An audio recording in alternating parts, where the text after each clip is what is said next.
update is what they decide to do instead of making a new Guilty Gear. Hell yeah, honestly. The Ragnus, low-key, I respect that. While I disagree, that's that energy you got to bring. I don't know what you're talking about. Nerf them again. That's what's up. Oh, but a character that definitely should get a lot of love in 2.0 is going to be Lucy. Oh, pulling out the gun? It's all right. We're still drawing cards. Yeah, Lucy desperately needs a little bit of help here, as you can see already.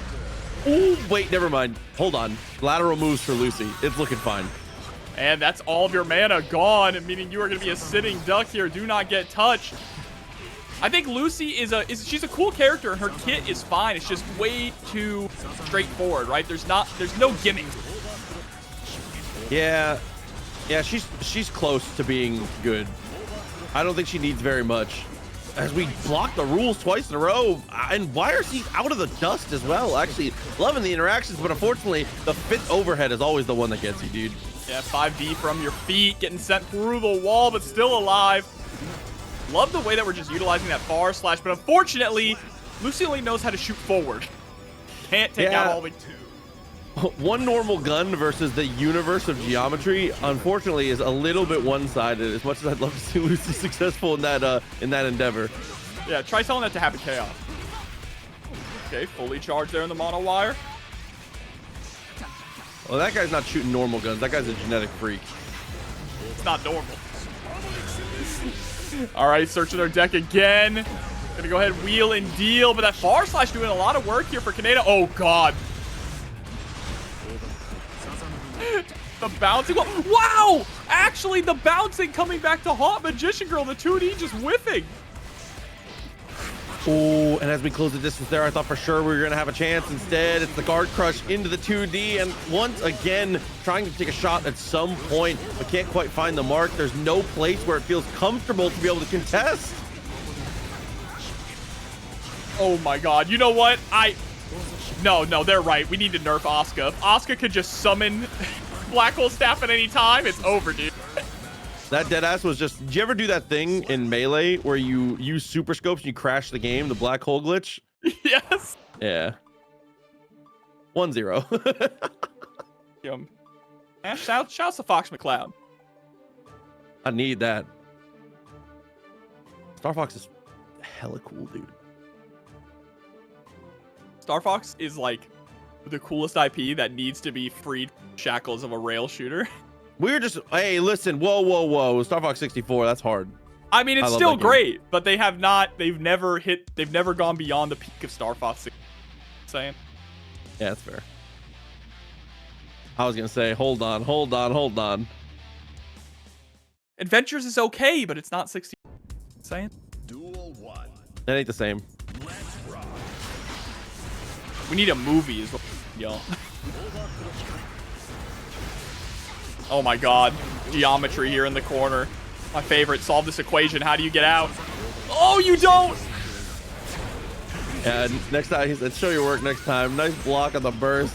Let's rip one more time. Here we go, Magician Girl. Quick little reshuffle, and anything should do it here. A tap dust, continuing to throw the cubes. Swings in the low this time. Duel 2. Let's rock. All right, round start. Trying to go for that 6P. Just immediately sending out the burst to get space. That was an interesting decision to go for the dash under. You've gotten yourself blown up in the corner.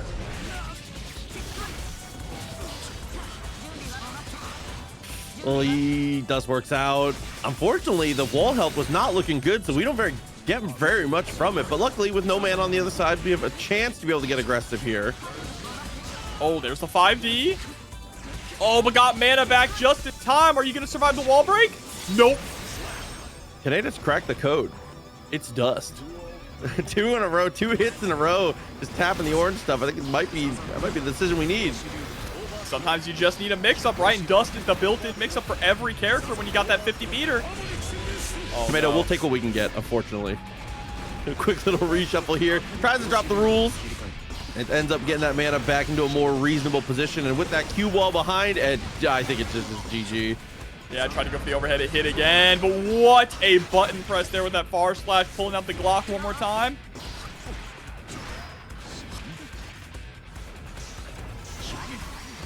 Oh, Yeah, getting close. This is crazy. What is happening? Black hole staff in the air. Yeah, I was gonna say, this is the 8th wonder of the world as we slice on through. Gonna get into the overdrive, and is still not enough. But we do have a knockdown at least to work with. Go for that full charge. Oh, pushing out just a little too far for the 2, but still able to find the knockdown and the 5D overhead. Magician Girl up 2-0. And it's just kind of like you said, like your assessment was absolute perfection. Lucy just kind of is like playing the game at like a really normal, really chill pace. And everything she does to you is like extremely fair. Like she gets that very plus guard crush and it's like, cool, I stole the turn. And then you dispense a second mid and get deflect shielded. Like, yeah, she just doesn't have any like, there's no like, I feel like everybody else is like racing with Nas, right? Yeah, there are no gimmicks to be scared of. Obviously, she has speed and she has range with far slash, but it really feels like her best aspect as a character is her whiff punish game, right? She can close the gap super fast to punish any kind of a whiff button or whiff special that you throw out. But once she's on you, it's not that scary. It's really just strike throw for the most part. But her strike isn't as scary as, say, like Soul, you know? Oh, yeah, I was going to say, the reward just is not the same. But with that said, we got the mana out once again, and it has another chance. Oh, nice with the PRC and utilizing that mono wire, that far slashed, great effect. Been one of the most effective buttons here for Kaneda. Thorn, don't let your dreams be dreams. Just rip some cards and see what happens. That's right. Believe in the heart of the cards, all right? You know, Yugi's power in that game was literally just cheating. Yeah, it was top decking. His Millennium Puzzle just put cards to the top of his deck. He actually just was cheating. I mean, all of them were just cheating, but that one's powerful. Like, yeah, being able to see, you know, the cards in your opponent's hand, that's pretty good. But getting the exact card you need at the top of your deck whenever you need it. Yeah, all I'm saying is that if I top deck every time, that's a wrap. I'm the world champion. Nice tag. Anti-air as well. We're back. All of a sudden, Lucy looking a little cheaper than we thought. A game on the board now. Okay, Jabberwock. All right, if you want to get, you know, if you want to get specific about it, yes, it was Yami, not Yugi. Yugi's an innocent boy, but they're one and the same, all right? As far as I'm concerned. Jaden wasn't cheating, but Jaden also was playing the worst deck I've ever seen in my life from a pro tag, on God. Also, look, Yugi beat Yami, okay? True! He beat Yami. So, Yugi's doing some kind of cheating if he can beat that. That's all I'm saying. Nah, Yugi's clean. Power of friendship, but you... Nice little slice, though. Couldn't quite. Still all right.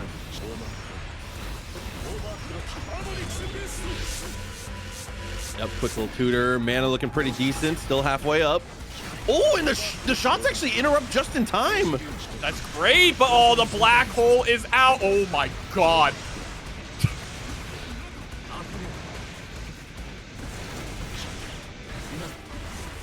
Just trying to fight fire with fire. I love the 5K there into the command dash, getting the whiff punish.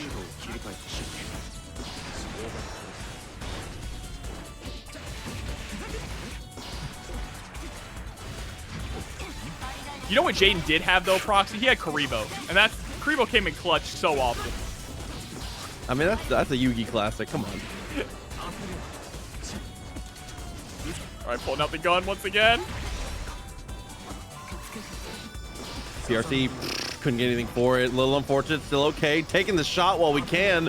Quick little hop over. We have no life to play with. And the OTG will do it. Magician Girl still in a very strong position here. I mean, we've seen Proxy. Kaiba has shown us how effective guns are against cards.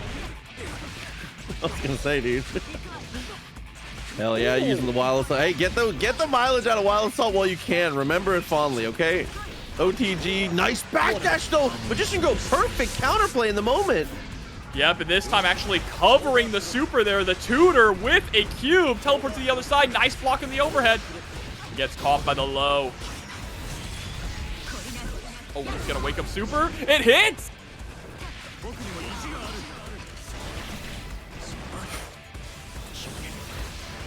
Oh. Air to air, but still fine. And it's been, that is such a good read on Kaneda's side. It has been overhead in those spots every single time. Magician Girl has been leaning into the dust, trying to hit him with the rules. So many times it has been that. That is just a clean understanding of the situation and your opponent's mix-up habits. 2-2, a well-earned super. Right, all the way to game 5. Kaneda's showing really specific knowledge of this matchup, right? And having the right button presses and the right decision making to play around the cubes. Love the 5K into the command dash. Love the use of the gun, which unfortunately does lose out whenever it's a wall of cubes, being only able to shoot in that straight line. And yo, Kaiba with 25 cents into the match arena. Kaiba, I see you in chat. That's the 4Kids edit. That don't count. Y'all had guns. Nice sweep. Well, look, Kaiba didn't use the guns, right? Kaiba threw the card at the guns and disarmed them. True.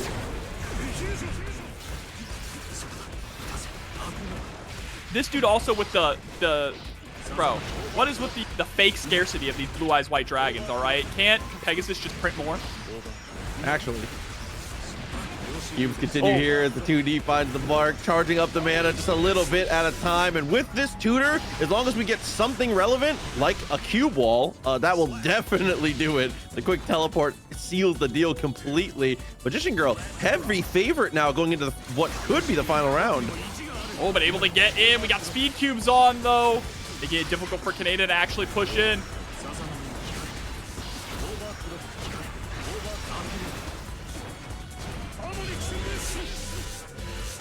Right, a wheel and deal here. Get the perfect hand, but getting clipped by that bar slash. Kaneda now reeling them in. Oh, but the anti-air is just perfection once again. But the back throw, oh no, that actually could seal the deal. Oh, YRC. Oh, and a bit of a shimmy. Still needs to find that last touch, though. There's the YRC. Immediately into the super. That's going to be the round.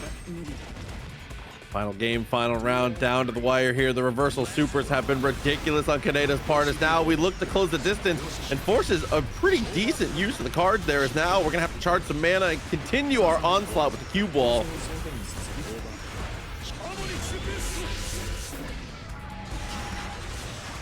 Trying to find a way in, but we have the black hole staff out once again. You just have to hold this.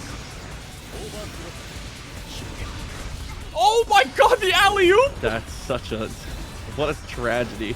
Oh my god. The charging the mana though is equalizing the health totals just a little bit. Final boss cube ends up getting cut out. Burst comes through, and Magician Girl is so ready. The read saving the day. It is 3-2 in the game 5 banger. Pools are pretty good today, bro.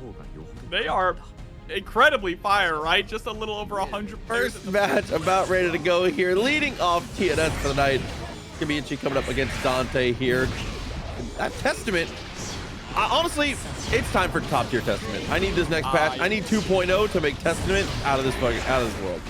I completely agree with you, and you know, it's gonna be interesting to see how some characters, especially Testament too, get a change based off of how Wild Assault is getting reviewed, right? It's a big aspect. We'll talk more about that, but right now, Yinshey doing a really good job of just sending Dante through the wall with the Terror Twin. Yeah, quick instance of the SauceQue able to come through, leaves it down with just a pixel, still has 50 meter to work with, and on the empty jump in, able to find that back throw as Radio Red Mage coming through with the resub as well. Good to see you, homie. Appreciate you a lot. All right, summoning Grave Reaper. This has always been kind of a difficult matchup for Nago anyway, right? Just Testament's ability to control space is second to none in a lot of cases. When you're a big body who doesn't have a ton of mobility, it is very difficult to find a way to thread the needle. I was going to say, if you don't have some kind of tool to be able to brute force it, this is kind of how it ends up for you here. Is unfortunately there, the whip for the 2D is going to get us in big trouble. Taking a bite out of crime from below. It's going to be 1-0 in favor of the Testament here. Yinshey looking very strong to get us rolling.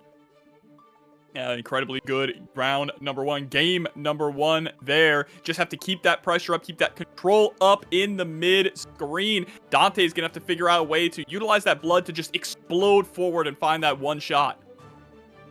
I was gonna say, getting to the higher blood gauge there and being able to interrupt is definitely an important part of it here. I feel like the most important thing though is we need to be a lot more explosive in the early stage of this one here, because if you're actually to safely get the blood up without taking a lot of incidental damage, I feel like you need to initiate the first interaction here. So not even with the normals. Honestly, I'd say rip a Beyblade right off the rip might be that might be the stuff we need. Yeah, I mean, look at that. It was just clone immediately into 2 dashes and already sitting at level 3 blood now, and backs up against the wall, meaning that you don't have that explosive power anymore. Unless, which Yinshey is doing, getting very close into that 5H range.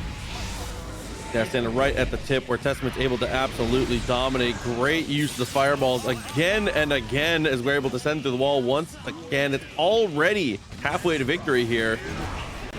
Two looking very Testament favored. Definitely the case here, getting hit by that Arbiter sign. Oh, but that was a massive opportunity. The immediate burst just to stay aggressive was a smart play. And unfortunately there, the reversal timing gets us in big trouble still. Stain state reapplied. Pressure not letting up for a second here, and after the 5K, even with the just block, still doesn't have any room to breathe. Look at this, just trying to find a way to press, but you see Yinshey just staying outside of the 2S range. Dante just gets run over 2 games straight. Yeah, whether it's an FD to be able to make some space for yourself or knowing where the gap is to be able to potentially threaten with like a 2S or something of that nature, you cannot just let that block string go uncontested. Eventually it will chip away. You've got to be able to advocate for yourself in those corner situations. Yeah, it's just so difficult. Level 3 blood back up against the wall. One of the worst places, if not the worst place for Nago to be in the game. But like you said before, Dante still hasn't gone for that explosive round start, right? The Beyblade, just letting it rip to be right in your face. Problem is, if Yinshey decides to just block, you're going to be in trouble. Crunk, I'll tell you, I think that Tokon might be the least Arxis game I've ever played, but I mean that in a reasonably good way. I think you'll be fine. If you've played other versus games, you'll be right. Oh, wow. A fake out teleport, Arbiter sign hitting on the overhead. Oh, and the 6H into the teleport. Set point now here for Testament.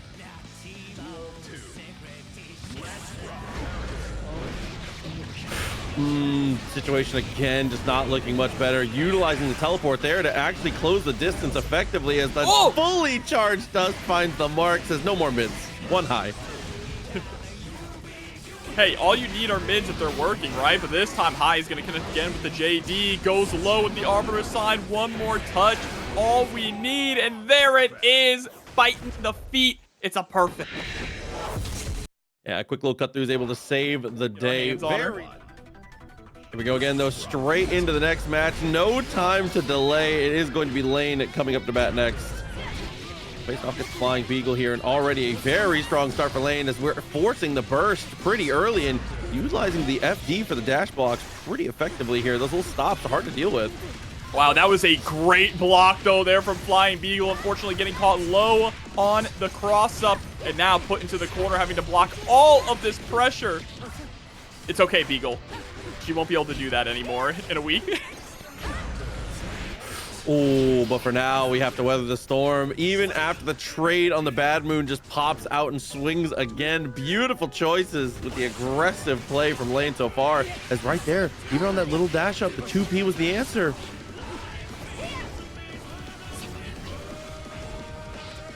Oh, dash up. Wow, that pulled in so deep with the Kabari. Once again, that Kabari getting the tether on into the mix-up with the Ozanson.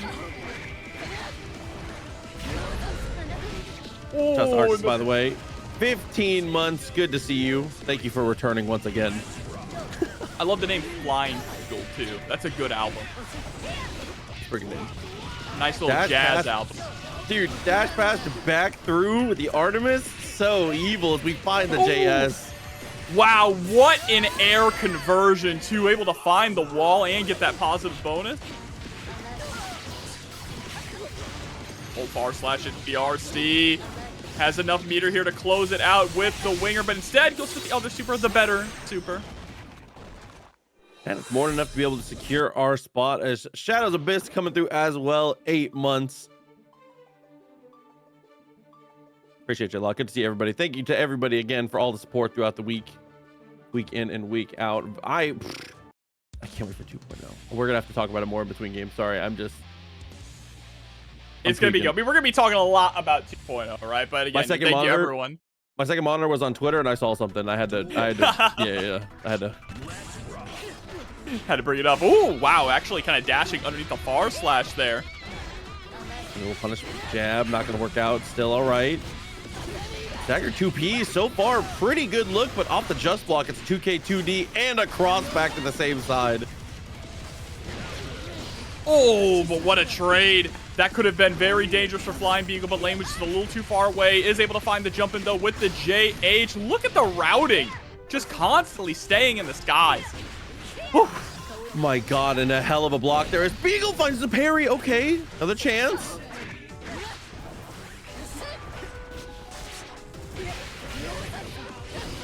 Big pickup into the super. Oh, and actually, you know, I was wondering if Flying Beagle's name was a reference to the jazz album by Go Kikuchi, and it actually is. That in-game name, Look Your Back. That's the first song on the album. Very nice. They know ball. Perfection. Oh, gets the cross up. I thought for sure we were going to be able to get the connection fully. There was no burst available. No, I'm committed to just re-jumping them. Oh, fully charged dust. This one's gonna hurt. Didn't have enough tension though to close it out. Millia with one more chance. 2Ps find the mark. There's a knockdown as we go for the hop over. Decent block on the interaction, but has to try something now. Nice, Johnson there to cover the jump out and gets the second one for the overhead. Yeah, whether it's to actually get the connection or it just being one of the moves we're able to actually apply some amount of pressure with chip with, Johnson double up is absolutely the correct call there. And, you know, even up the set count, at least 1-1. I like to see competitive sets early on in the bracket here. And a lot of character variety already. 4 unique characters in 2 sets. Yeah, this stage doesn't come up on stream very often. Yeah, this is the Slayer stage. Via burst. I like the weird dragon flying around in the background. It's a good vibe. Does its Avarice, by the way. Coming in with a resub, 8 months. Thank you very much. Good to see you, homie. Love the use of the parry here, too, from Flying Beagle. Oh, the JD! And gets the pickup! You gotta be kidding me! It's been a turnaround of epic proportions, dude. It's not getting much better either. Here it is, the wall break, but still not enough again. It's just being ready for that situation, hitting a counter hit JD. This time, though, the slowdown is going to allow layne to get that close slash going for a reset. Oh, and after the hop over, she's still able to apply the pressure. Very nice stuff to be able to continue your actual once you cross yourself into the corner there, I feel like it gets very, very dangerous there. We have burst, we have 100 meter. Baiken has a lot of potential options to be able to break through and keep you cornered in that spot. That was risky. Absolutely, but speaking of being cornered here, that's exactly where layne is. Oh, creating a little bit of space there, just backing up, setting up the tatamis, gets the JP. Oh, wow. Using the momentum of the tether to pull yourself up with a super jump to get the JP. Beautiful work there from Flying Beagle, earning the wall break. PRC forward and baits out the throw attempt. Didn't have any meter to go for the cancel and gets caught on the backdash, losing to that close slash.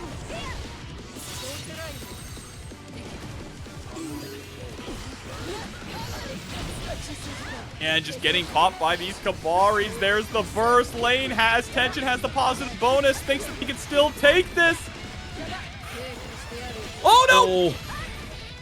And low Capel finds the mark. The gold burst was ambitious, but unfortunately that ambition ends up being a touch misplaced. You hate to see it. Just a little scary there. Beagle still in this, though. Layne is up 2-1. We can take this to a game 5, especially with how consistent that they have been playing so far here. Right back into it. Man, Wild Assault's gonna be gone too, Proxy. Getting a cool new counter hit mechanic. It'll be a good time. Yeah, we have too much to get into today. Oh, I like just going again, just with the 5P. Oh my god, and the late delay. As soon as you see her freeze in front of you, I feel like it makes you double think every single thing about the next interaction. There is the okay, Matt's not working out either. Ends up blocking it out still. Wow, no way! The RC into the parry to challenge the follow-up from the dash. Crazy work here. Flying Beagle's just ability to adapt at a split second on the fly, react to what is happening on screen is incredible. 6P, can't quite find the mark here. Does get the 2P afterwards at least. Double dash, couldn't threaten the cross up here, but still does manage to find the overhead.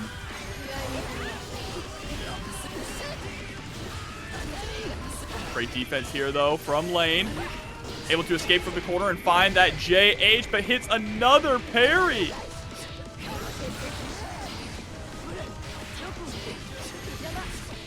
Damn, 6P anti-air just as God intended. Hopped over, YRC to keep us in the corner. This is what I was worried about before, but Layne's movement once again is good enough to not have it be a concern. That's another wall break, and that is set point. This Flying Beagle needs to close out this round. Rising with the JP has been continually going for that JP option to win out in the air-to-airs. It's been pretty consistent.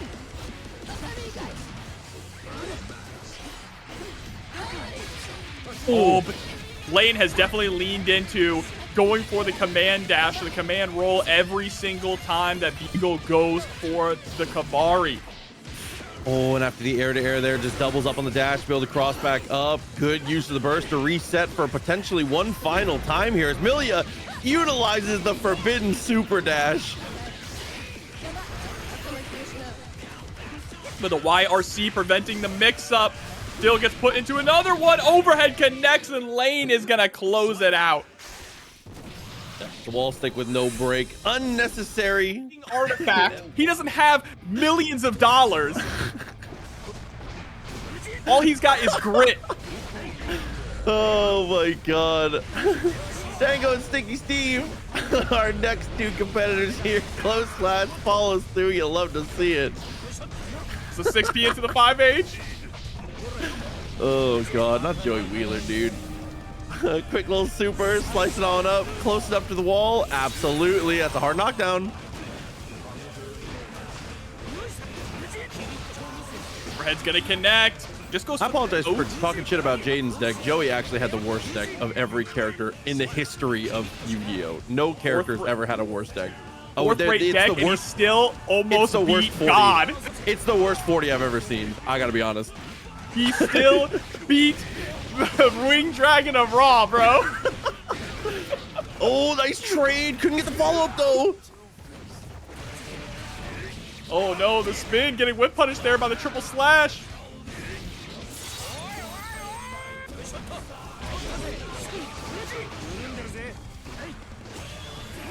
Uh-oh. Uh-oh. Swing it back with the super. Finding the round.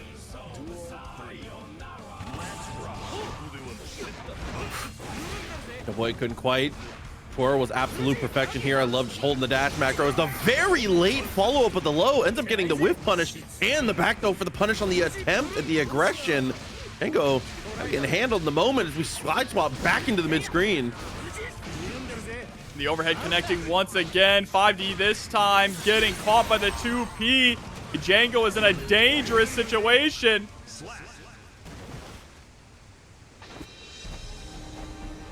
Thinky Steve with game number 1. And the sponsor tag is smell, bro. That goes hard. I'm not gonna lie. That's kind of fire, actually. That's a good fighting game player name. Hey, top to bottom, playing it well. Do a good job controlling the space, utilizing the twirl extremely well, delaying options in the right places there. That delayed follow-up into the low was actually kind of money. Oh, but able to just block the Beyblade into the throw punish. Ooh, empty spin into throw. Stinky Steve getting in Django's head. Low exposed once again. Ends up going for the 5K afterwards. Not gonna help, as unfortunately our burst is spent. Has to answer the clone. Missed opportunity on the combo. Gets close slashed.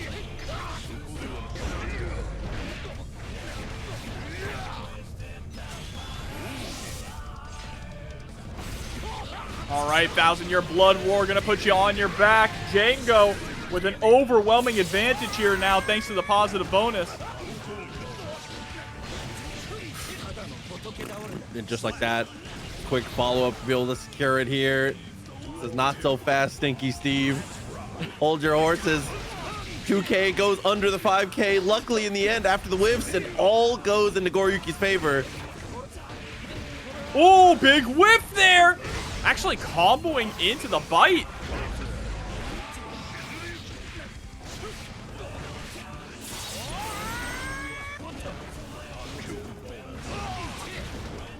To the Fukio backwards into Beyblade. I like the jump scare, and Django able to tie things up one apiece.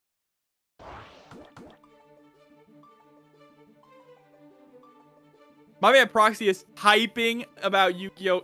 In the chat. Hey, How listen, serious bro. he is. Yeah, pendulums suck. We can That was just the say only it. thing that was garbage. Everything else was fine. But pendulums is actually garbage. Synchro that shit is sucks. eh. I like No, XYZ mods. Synchro is the best thing that ever happened to that game. You take that back. Actually, Synchro's It's made the game okay. perfect. Okay. That's just me though. I like XYZs though. Those are fun. Flip pass with the close slash. Nice back throw after the backdash here, and the close slash finds a home again. Last hit connects, gets the juggle with the fully charged 5D and decapitation on the 5H. One attack, hell yeah. Goes in the 2S afterwards. That's a great way to get yourself rolling. I like the 6H, just adding insult to injury there. Django starting to feel themselves. Gets the pickup with the counter hit Beyblade. Dropping the far slash, but that's fine. Still has the corner pressure.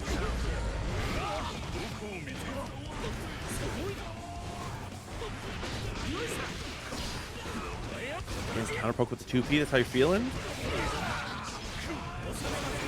Ooh, trying to go for the bite there. Dash up super after a gold burst. Okay, that was stinky. Man, that's the Steve way. Still has a meter. Good use of the twirl, but unfortunately the fish gets outspaced. Charged dust. But we've got to find a way to kill here. It's 6H. Oh, off the pop.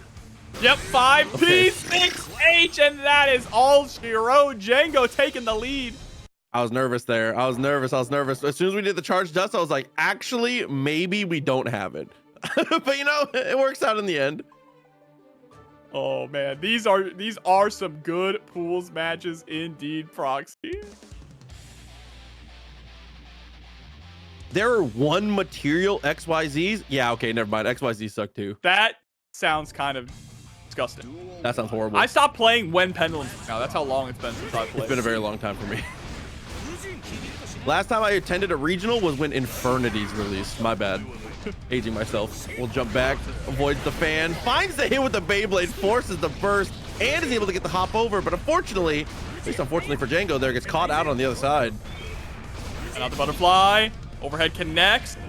Steve loves going for the overhead there very consistently. Nice PRC challenging back. Damn, dropped it one more time as Sentient Tater coming through says, shout Stinky Steve. Hell yeah. To the wall with the 6H. But it's right back to neutral. Oh, nice. I love the adjustment there to go for the clone in response to the deflect shield, but that was a tragic drop. We still recovered in the end, though. Yep, still found a way to be able to make it work. Sits down on the perfect tiers. It's a round apiece. Stinky Steve in big trouble. The Beyblade goes wide, but luckily a far slash makes the connection here. Then go with the BSU, and it's party time in the corner.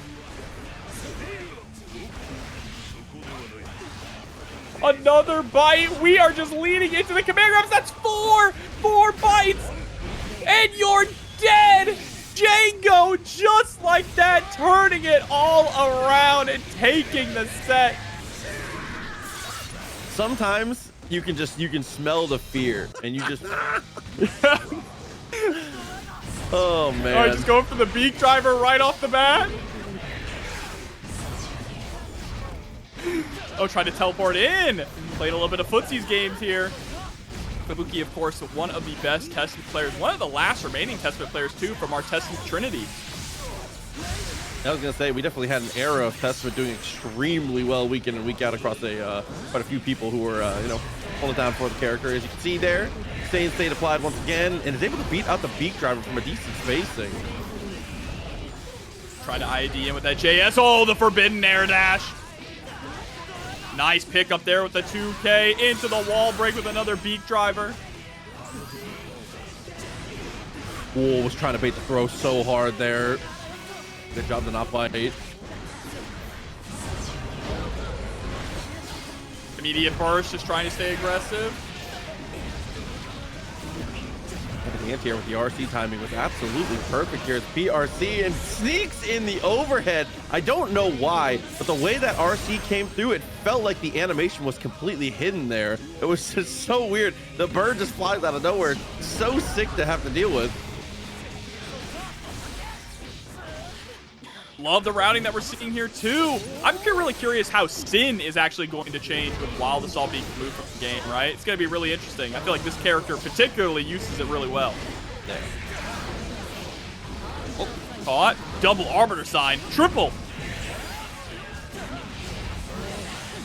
Oh my god, the recognition of the spacing there was so sick. Was able to find the teleport to follow up as well. Everything really coming up Fubuki's way is now the teleport back, but doesn't get a punish. Oh, what a pickup, though, because of the stain state into the 5D once again. And just going straight into the super to close out the game.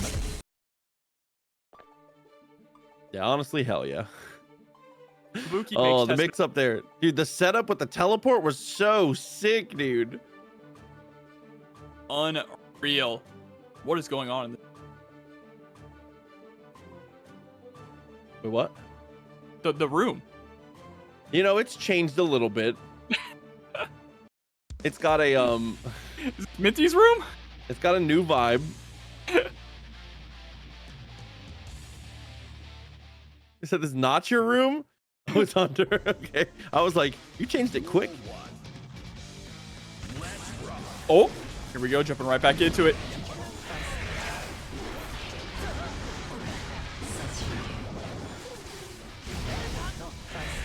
I like the teleport, just trying to stay outside of the danger zone. Oh, into the air throw? Crazy. I feel like I never get to see that animation. It's the coolest air throw in the game, actually. Boy, sliced up. Perfect punish. Arbiter sign, not enough. Still has 50 meter though, so maybe can go for the RC, but instead he's going to try and make a little bit of space, but unfortunately that is going to lead straight to the RTL. From the hard knockdown here, too. Then a very snowball heavy character just goes for the run up throw. That was a deep run up too to see if there was going to be a reversal super, but instead the low altitude air throw gets Fubuki another round. Duel 2.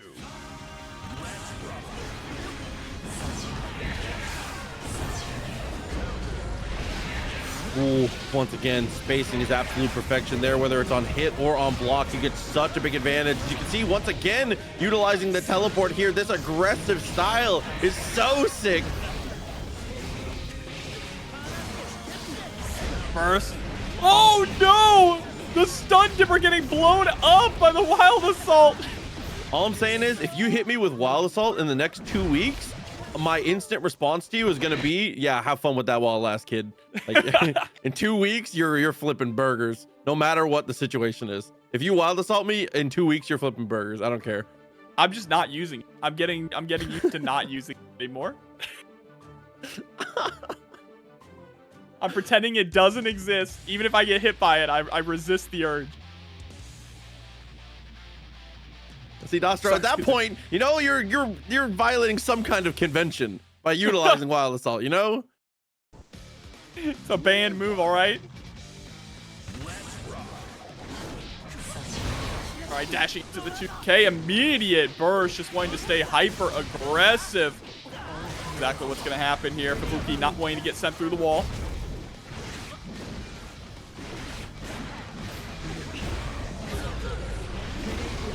Damn, like supposed from absolute max distance here is going to confirm with the twins to take the damage while we can.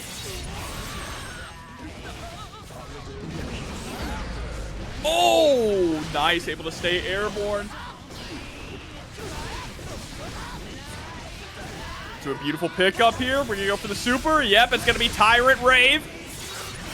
Yeah, sorry about the bot shooting you. Thank you for being helpful. It just auto kills links. That's not your fault. Thank you for linking that. Followed up and takes the kill. Beautiful stuff.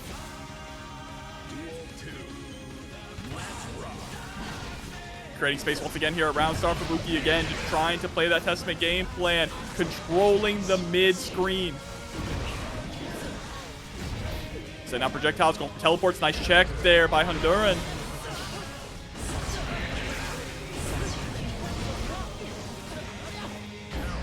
Oh, what a neutral jump. Yes, Street Fighter ass mix up. I like that. Just full send the jump. Tries to commit with the overhead there. The IBFD makes some room. But unfortunately, not nearly enough room against the Boy Wonder. Oh, but gets a JS. Nice pickup here. Gonna teleport in. Wow.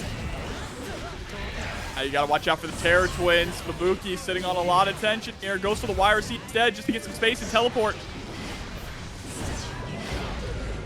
Oh my god, and again, we were getting clipped just at the very tip of that. In the same situation, it's very intentional. A raw wild assault is on the menu, but unfortunately this time... Wait. Oh, and the 6H is no. enough to get the kill. Terrifying whiff there with the 5H. So sad to see. Uh-oh. Our super soldier needs to be able to restabilize here. You cannot let the round go away like this. You can't let the momentum take you, dude.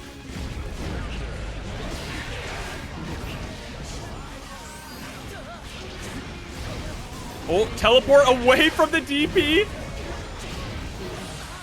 Oh, and the cross of 5D again. Fubuki didn't get enough tension though, but was able to find the anti-air into the Terror Twins for the state application. And is able to make it to the wall as well. OTGs it. Now it's a single interaction left over. Does get the neutral jump, so extension continues. RTL. Yeah, you have to go all the way through the wall. Get this snowball rolling. Oh my god, and throws the attempt at the deflect shield as well. Down to just this, and the backdash gets caught. And it's just enough. Our super soldier staying alive. Yo, King Jobber's biggest fan with the $20 into the match arena. Thank you so much. Appreciate it. But I think my wife's my biggest fan, to be honest. I was gonna say I thought your wife donated under that name at one point. That is my wife. I was gonna say, I was like, bitch. Hell yeah. That's Jobber's wife. That's Queen Jobber. That's the GOAT, truly. All right, JS. I think my favorite Jobberism is that every time I see your wife, you reintroduce me like we've never met. Like I wasn't at your wedding. It's because like I wasn't at your wedding, bro. It's because she only appears like once a year to you guys. I know, but it's very funny. 5K, extra little extension, set it up. Immediate burst into the throw. All right, super soldier. See if you got the juice.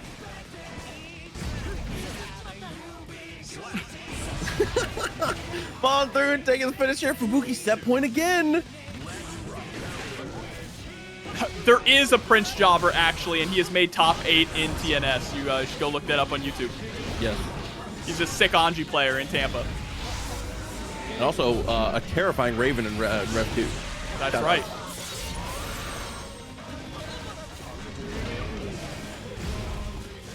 Nice little teleport there. Unfortunately, cornered now as you have Stain at least gets to the ground and goes for the low. That was tricky. Oh, send out the Unholy Diver. Duke Jobber is my cat, Dostro. Name is Duke. Yes. And Duchess is my other kitten. Oh my god, you got sauced. My bad. What a mix-up there. Yep, throw into the RC. That's going to be around here. We're on the verge of a game 5.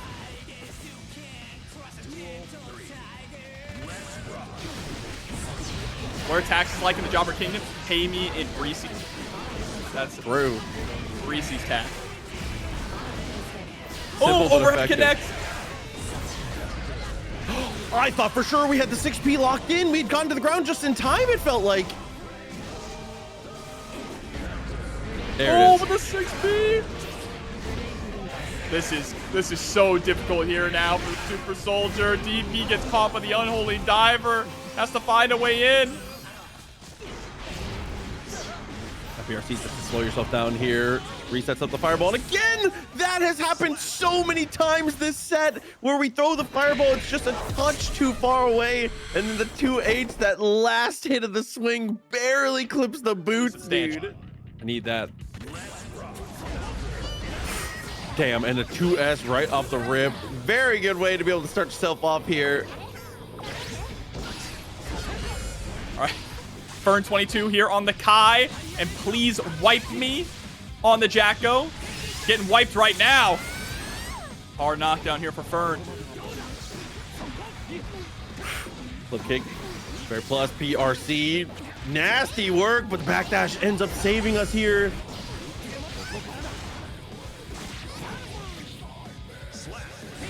They're just a dominating first round. Damn, first time chat throwing haymakers. Always? I don't know.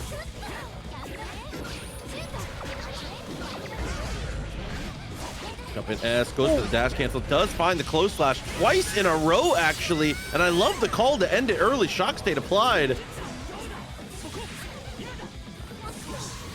Oh, no.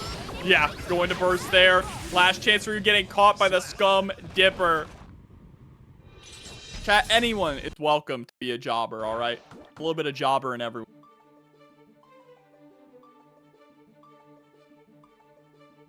State of mind. A state of mind. Go to. Congrats, you're a jobber. You've done it. He said you too can be a jobber. I think it's very funny because your name is just like very unassuming if you don't know anything about wrestling, and if you know wrestling, the extra layer is just is peak. Truly. That's the point of it. It's really good. You did a great job. Thank you. I appreciate it.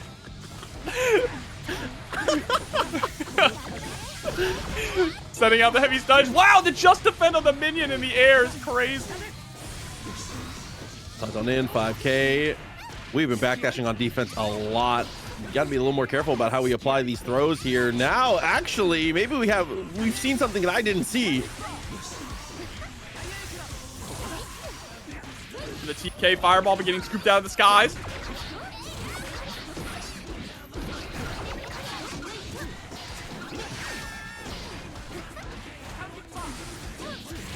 Oh, 2K2D. Nice block there. Oh, we're going for an explosion mix-up. Nice jump out, though.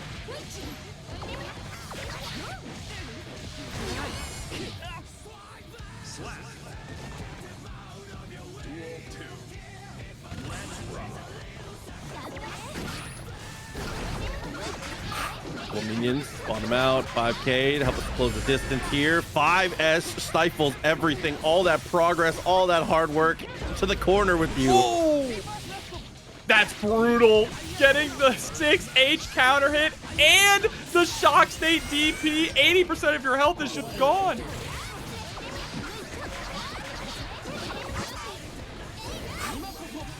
Felt like that might have been an execution error there on the 6K, but you know, we'll take it. Still good. Shock state, and I love the TK fireball.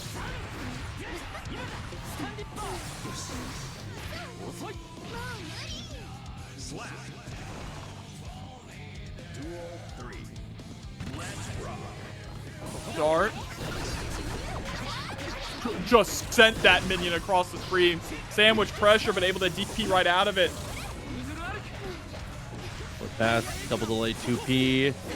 Again, dude, I love these fireballs, but the breakdance fighting ends up getting the connection. Oh, okay. Sacred Edge, trying to blow through all the minions. I actually like that decision making there. Getting all the minions off the screen and allowing you an open avenue to roll right up with this pressure.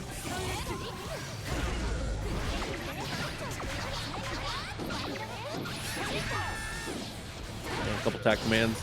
As soon as we go off screen, Kai handles all the business with the little guys. We reposition, but again, maybe a little instant air dash heavy on this one. Gets caught out into the corner, and the burst to keep the position. Oh, what a far slash tipper into the wild assault. Yeah, don't get used to it. That's what I'm saying, dude. He said, soon. You're neutral, your conversions? No. Get him out of here. You gotta actually convert. Also, the new mechanic, by the way, that they're replacing it with, Counter Blitz, looks really sick. And I love that it has a specific way to activate it, and it does the same thing as Wild Assault, where it locks you out of burst. I'm really looking forward to trying it.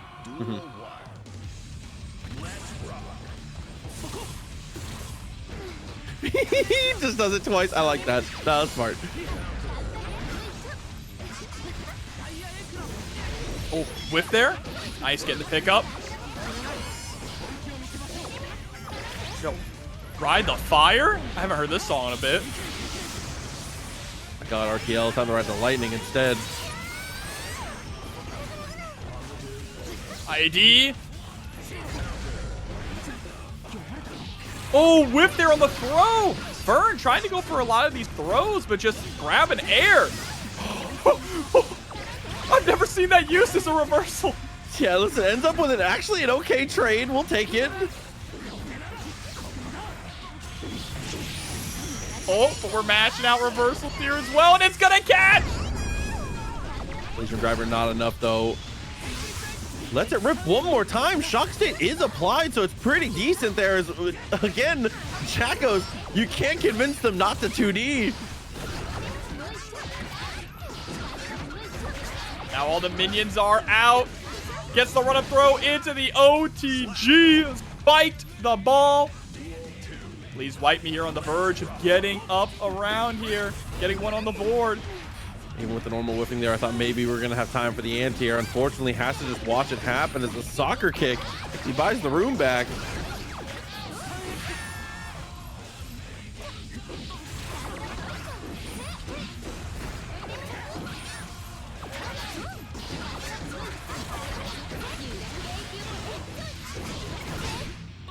For the wall break?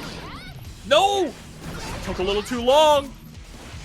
Still, has a good life lead. That life lead could slip away real fast, though, with this routing. Oh, no. But again, the back throw just continues to dominate. But with the back dash here, is able to find that quick little instant overhead. See a burst there. Burn doesn't want Wipe Me to get any kind of momentum, but gets grabbed one more time. Dude, we are mashing the throw on defense, dude. Holy moly. Burn, the second we've got something to be able to beat that out, the situation might be a little bit dire on our Jacko hero side.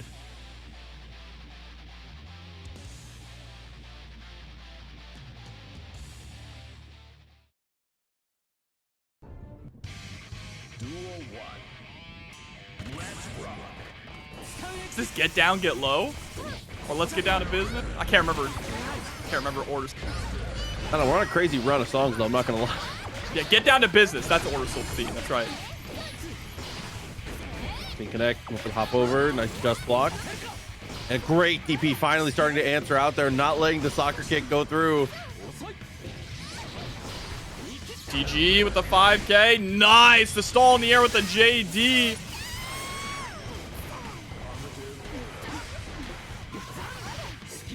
Yup, Set point for Fern. That's kind of evil.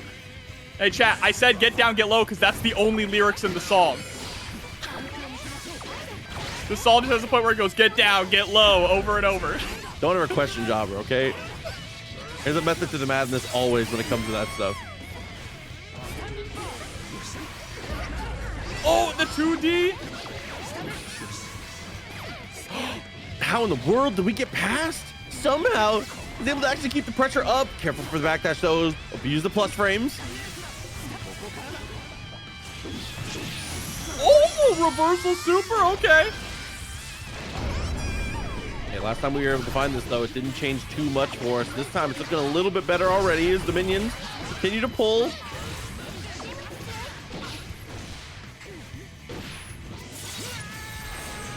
Yeah, it's right there. Get down, get low. Oh, nice. I love the VRC slowdown to combo off the 2P. And PleaseWipeMe starting to build up some momentum. They're asking Kai politely to get down. Here it is. The far slash. A nice confirm with the wild assault as well.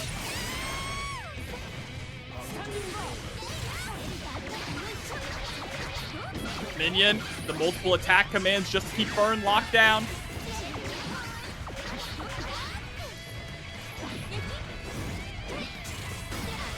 Committed to the jump forward a couple times in a row. Too far.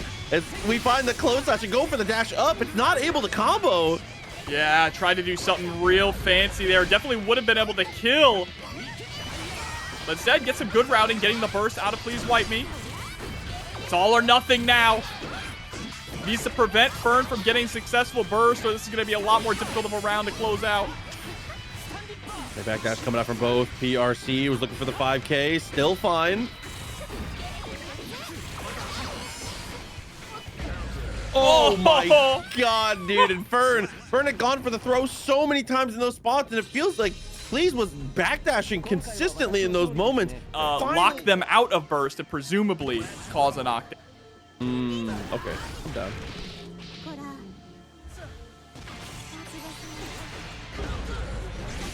Oh, well, here we go. Connorlink up against SauceQue.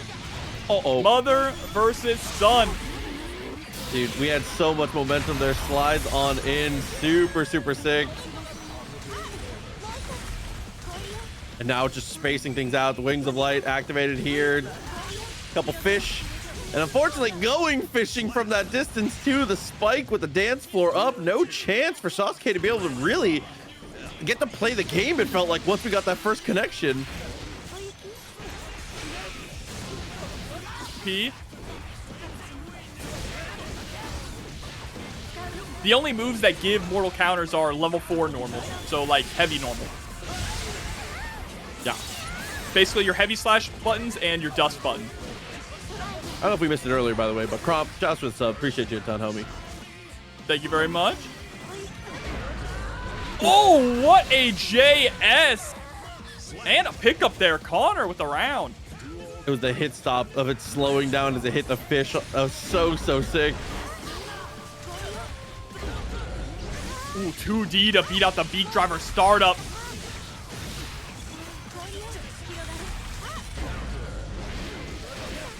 Uh-oh.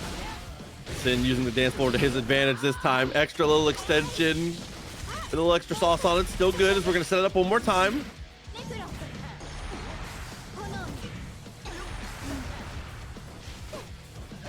Pressure up.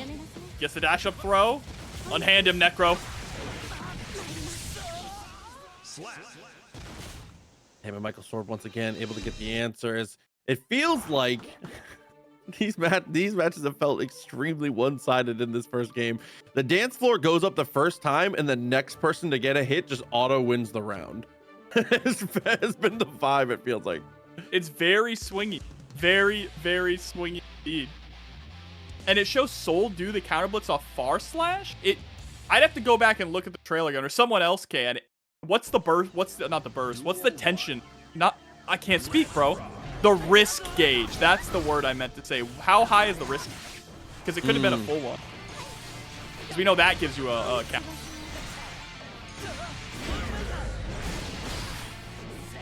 DP to break out. Finds the jab. Nice confirm. We've been doing a good job of turning all these stray hits into something as the overhead finds the mark and the Tyra barrel takes a clean 30% off the top. Because I'm going to be honest with you, chat. Soul getting mortal counter off of Far slash? Yeah. Yeah, I'm good on that. I like Soul as much as the next guy. Oh, but here we go. Tyrant Rave, speaking of Soul, getting that hard knockdown.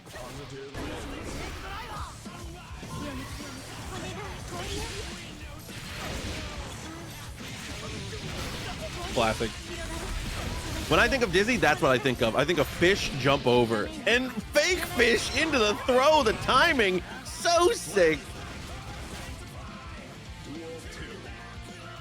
Connor making Dizzy look so strong here. Okay, just jumping out. Didn't even want to engage in that situation. Smart play. Getting the freeze, setting up the Wings of Light. Very nice counter poke though. That's 2P. Perfectly timed. We try to go for the stomp for the low. Doubles up actually. And finally we're able to press out here for Connor, which is going to set us up the dance floor.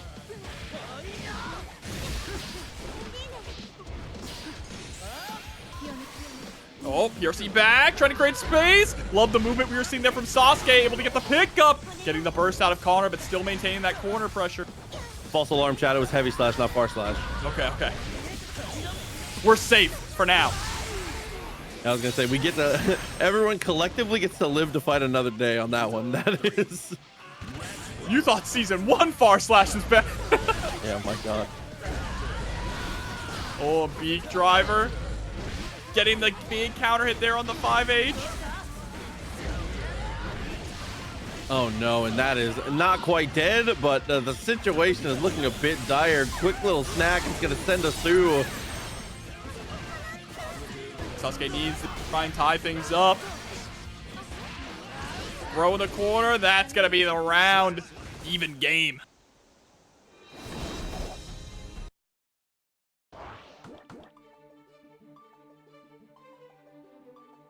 Any cancelable button that gives you counter will work. Wait, listen, we need our greatest scientist to fact check all these things. I'm Jimmy just reading means it off the giant teleprompter, counter. Yeah. The mortal counter. Yeah. Yeah, that's why I call it mortal counter, because it's just like big counter doesn't sound that, you know, that just doesn't sound right. True. Even though it's technically correct. It is a big counter.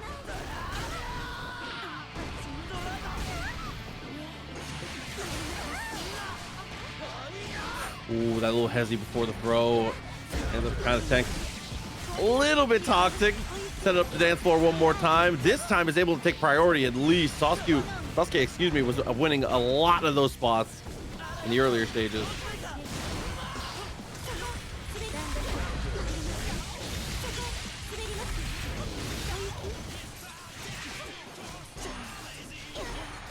Harassed with that far slash. Shouts Tento in chat, by the way. Great work this weekend, as always. Love Tento. What an ID back. Beautiful work there from Sasuke. That's all you need. A little beat driver. It cures everything, man.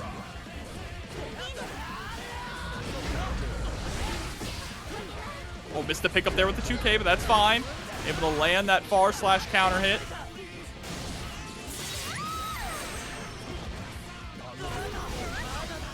Y'all, it's Tento's birthday. Can we get a happy birthday, Tento? Please, Chat? man. Happy birthday, dude. 2 p.m. to the stomp. Close, but not quite. Oh, no. Right into that 6P.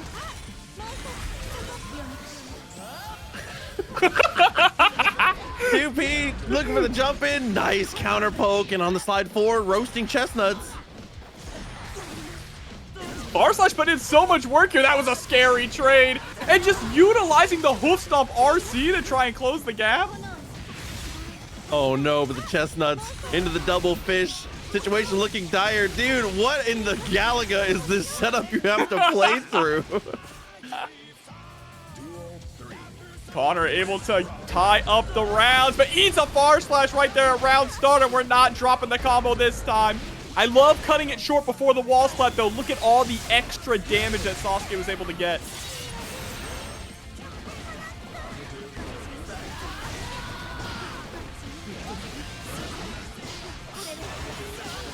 Cold burst.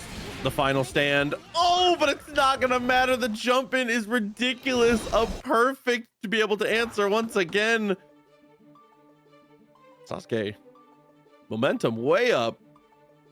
Oh, but Connor is not very far behind. That's the scary part. If Connor can prevent SauceQue from really snowballing the round, the longer the round goes on, I should say, the more likely it is for Connor to win.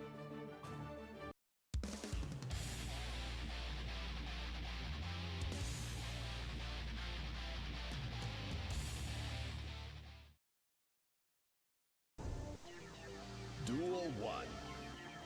Let's rock. Oh, bit of a hezzy, ends up blocking the DP and getting the punish. Charge dust, extra little extension is gonna force the burst.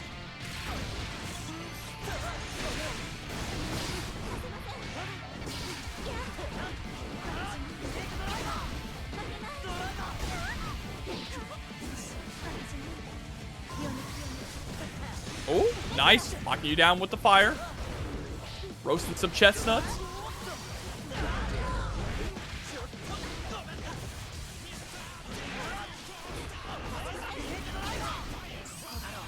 Into the BRC, gets the throw. Not going for the OTG here, just empty jump, hoof stomp. That's cheeky, I like it. Yeah, I mean, we really haven't gotten much mileage out of the hoof stomp yet, but so it's good to see finally making a little bit of noise. It's that point now.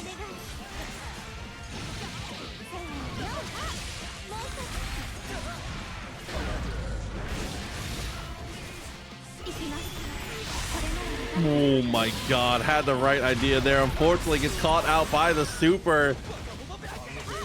In a weird position now, is going to be dance floor activated one more time. Slides on in through the neutral, sets it up again, and that's going to be the wall break here. Another quick little laser to be able to slice on through. You can see Connor is always one step behind. Just needs to gain some more ground and they could run away with this. Oh my, I would punch a hole in my monitor. The last hit of it. The very last frames of it. Look at the damage on this double Michael sword.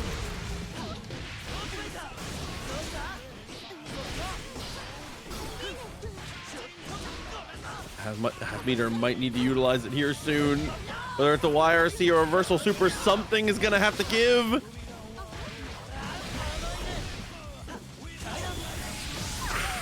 Oh my god! No! It was so genius though. All the routing was so perfect. Here comes the super, jumps over it. The clash! Dude, the rising clash with the super, saving the day. Character.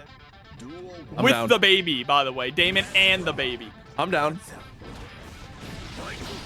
Oh, but here we go. Jumping right into an MFCR with the run through. They're giving this guy Giovanna flip kick. Can you believe that? Don't boo me, I'm right.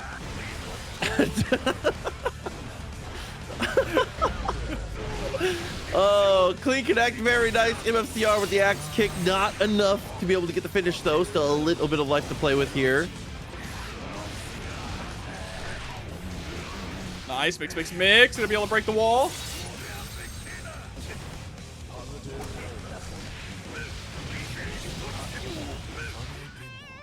Close slash. Close out the round. Yeah, Damon and Baby is fun. It's a fun little game. It looked very fun, actually. I was like trolling when I first saw it, but then the more I watched, I was like, actually, this is something I would play. Damn. Yeah, if you like twin stick shooters, it's a fun little game, and it's got that dice game flair, you know. Here we go. Break the wall for the hard knockdown.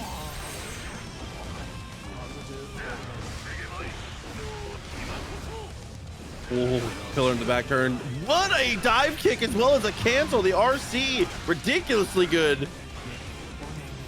Hey, Pip. Getting that far slash. Actually knocking MFCR into the apple and gets the bomb. Unfortunately, not going to have a chance to capitalize on it. I do like that aggressive RC straight afterwards there too. Knows the bomb's on a short fuse right behind him. Did not have much time to be able to get through, because if that afro gets ignited, that's potentially a very different round in the later stage. Yeah, I could have really swung the other way, but that is for another timeline. We're going to be jumping straight into game number 2 here at MFCR with the advantage. See how Pip is going to be able to bring things back. Duel 1. Let's rock.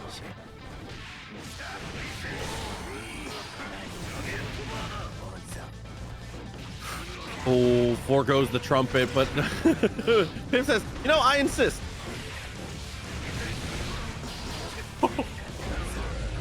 Oh, get the 5H into the bomb. Oh, it's fine. Out of the way. And has this pressure in the corner. The RNG for Pip. Just all these bombs. Oh! Yeah, it looks like an animation, but it's still, you're still in the game. You're still relevant, still there. What do you call it? It looks like a cinematic. You still exist. Couldn't save Pip though. MFCR just too feral, running him down.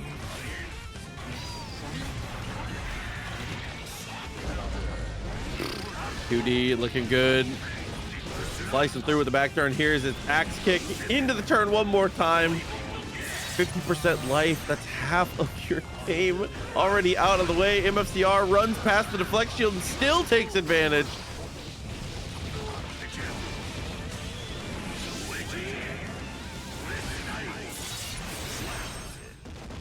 And another game. MFCR just absolutely feral here. A wild animal. Pip, even though we're getting great RNG and getting bomb after bomb after bomb, is never in a position where we can actually capitalize on it. MFCR just powers through. How do we not like Faust? I gotta ask. You can see Faust in Damon and Baby as well. Is Faust not one of actually the coolest characters ever? I think he is. In Gear? Not ever, like ever, but like in Gear. Come on. This character's actually sick. I think Faust is actually one of the coolest characters ever. Just designed. Just the funny dude with a bag on his head. That's a Looney Tunes character. Okay, actually, good point. Mini Faust took my car keys. Yeah, that's true. That probably happened. Look, you're right. If Faust doesn't exist, we never get Peacock and Skullgirl. You know what I'm saying? Okay, hold. Now you're that's the anti-cell of Faust. Oh wait, hold on. What do you mean? Go back. Peacock's great. No. Double headbutt leaves it down to just a pixel. Oh, with a 5P, what a pick up there from MFCR. Damn, I didn't know y'all were haters like that. Nah, no, we don't mess with it. This is not safe space for Peacock. Pillar into the jump pass. Here we go.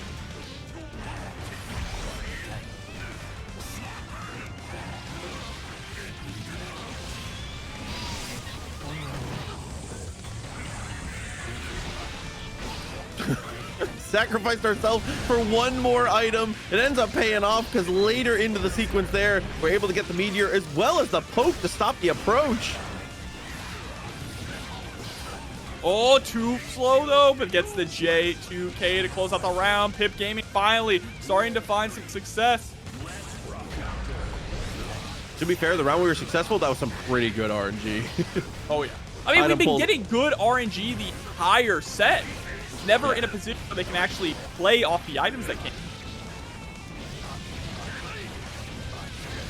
Ooh, there we go. Double on the dash. 2K saves the day. All right. Oh, deflect shield. Negating the mix-up altogether. Ooh. Oh, the backdash. Able to get away from the 5K, but can't get away from the Berserker slash. Yeah, a bit too hard to be able to escape. Unfortunate there. Pip had some decent defensive options for the most part there. You know, oh, you back into the mix here. Classified and Fern. Classified with a very strong start, though. Able to secure the knockdown in the early state. Oh, wow. Far slash counter hit. Gonna connect. Classified with so many good tournament performances offline. See how they're going to be going in this next Arc World Tour season.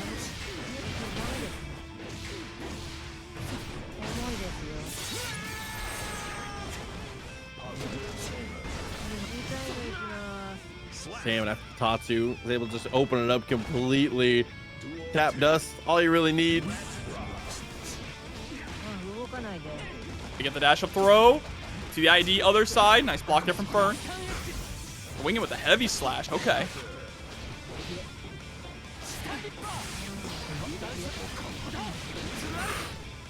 Puts on in. Here we go. Fern back in the mix. Not much meter to work with here, but Classified tries to brute force it twice in a row and gets heavy slash twice. Oh, but this time bar slash there at round start. Utilizing the wild assault to get the wall break immediately. Yeah, it's gonna be nice not getting hit at round start and immediately getting sent through the wall.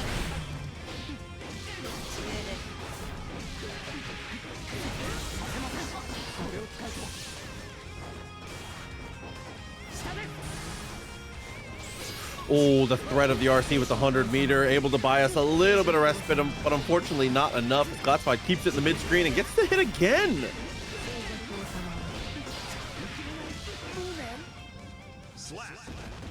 Yeah, Classified is able to close out the first game. Didn't even have to spend that 100 tension there at the end, but of course Giovanna does get passive buffs at 50 and 100 tension.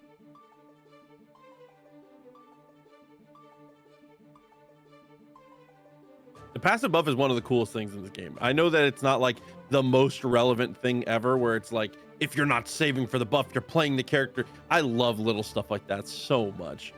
Yeah, I mean, it can make an actual difference, right? That's the thing. It can make a real difference, and we see it time and time again. The extra, I mean, what, your defense goes up to like the level of Potemkin? When she has 100 tension? Crazy.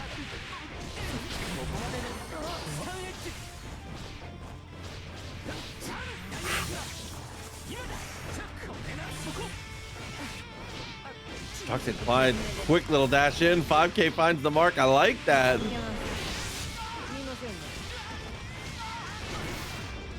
And the wall break. Positive bonus, hard knockdown, Classified.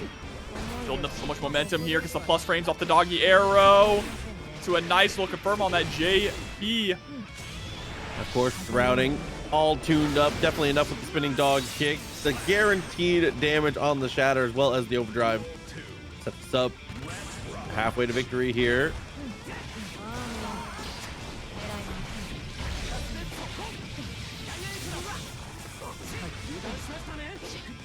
.5E is going to be blocked. Yep, punished accordingly there with the 2K. Oh, and the downward dog getting the mortal counter. I don't know why copied pastrami's got me, but it did. Nice use of the super and a VRC backdash as well. Very nice on the overhead. Burst is spent. This is an okay spot. Ooh. A little too far away for that 5H. Oh! Yup. Installing! I believe.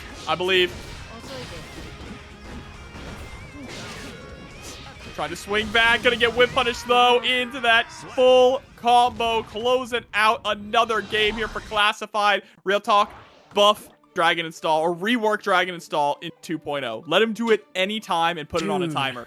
Let him do it anytime, please, dude. I want to use Dragon Install so bad, but I have to be at a pixel of life. And at that point, the situation is so dire that 50 meter invested into something that might not do something is so ass. Please just let me do it all the time. Please just make it like Souls and Exert. Even Souls and Exert has like function, right? It's used at high level to just close out games. You DI into super and chip them out. Like,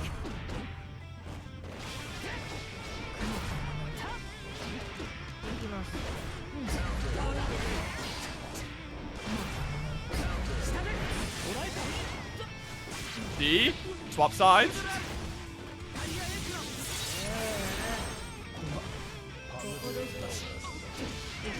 And chill a little bit there. The slowdown ends up working out.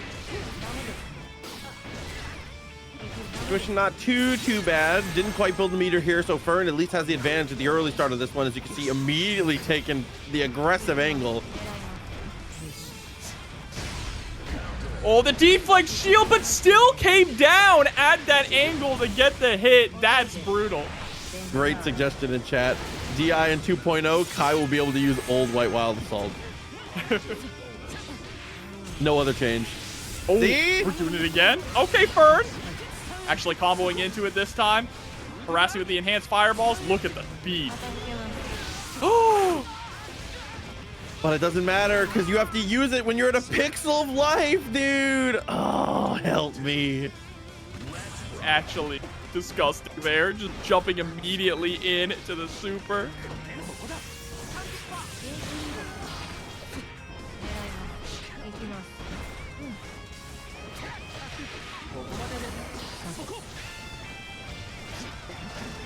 Harassing, just some light normals there. Low risk, high reward when you have tension. Hell of a block. Hell of a jump back as well. Fern, opportunity to get back into this one here. Gotta make something happen now. No more delays. Ooh, dude, that natural gap in that block string, so sick. Fern immediately with the scum dipper right on in, closing out a round.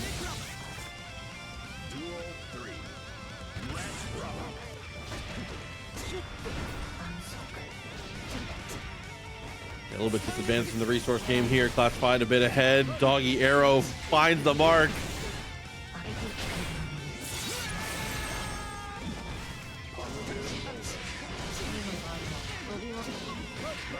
Sometimes the long silence is me reading a copy pasta. That's a hell of a good read.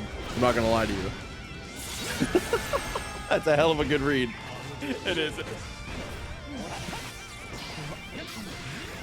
2K2D. One more time, please. Let's do it. Third time's the charm, right, chat? / connects. There's the burst from classified. No, you're safe. You're safe. No, you're not. Oh, it's a punish with the super, and that's gonna do it. Taking a well-deserved break. Listen, you get a win like that, sometimes you gotta get it, you know, just it's Thanos sitting down while the sun's while the sun's going down, you know what I'm saying? That's right. But now we are down to CloverDragon versus layne here. This is in the loser side of the bracket. Winner of this goes on to face druice in a top 8 qualifier. Yeah, Playbook, there was a Lucy on stream, but Lucy's not super good in the current patch. You see it occasionally, but it's mostly just like the dedicated people who are like, wow, I love this character. Yo, some great plays, though. Great plays that we got to see earlier on, especially with the whiff punish game and just good matchup knowledge against Asuka. So make sure to go back and watch that when the VOD gets posted on YouTube. But right now, enjoy this Millia mirror. layne in the green, CloverDragon in the orange.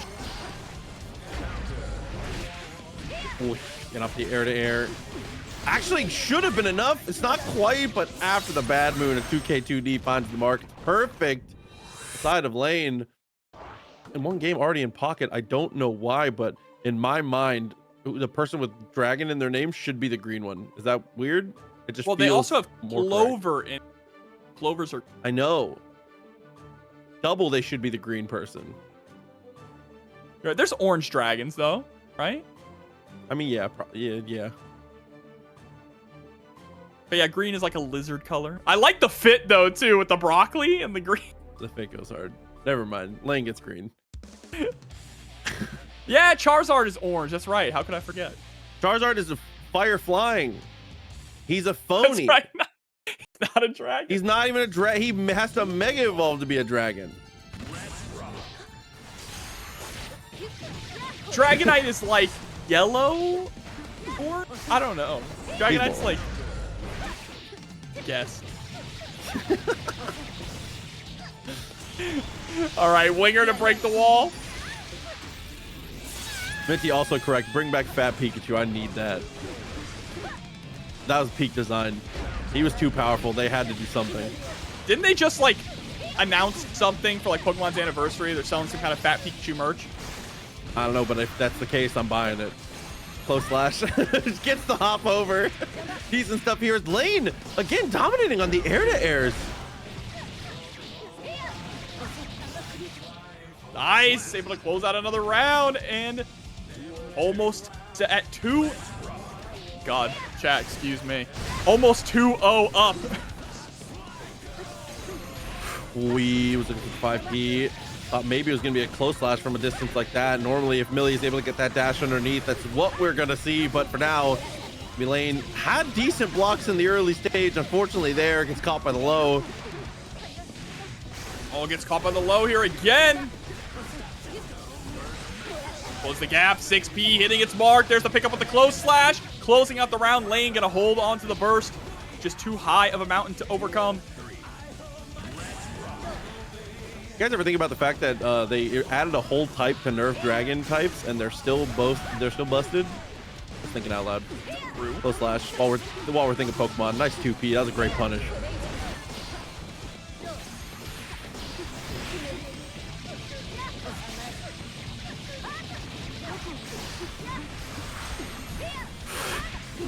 Okay, double up, it still works out. And the legs get exposed. Here we go, CloverDragon. We're back in it.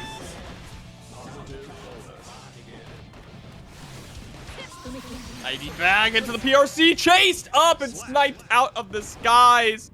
CloverDragon able to tie things up 1 apiece.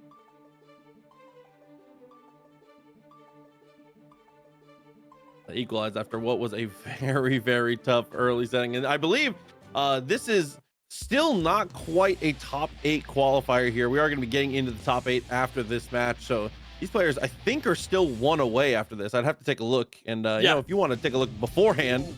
bracket, you can check for yourself. Winner of this goes up against Druice in the top 8 qualifier. Oh, okay.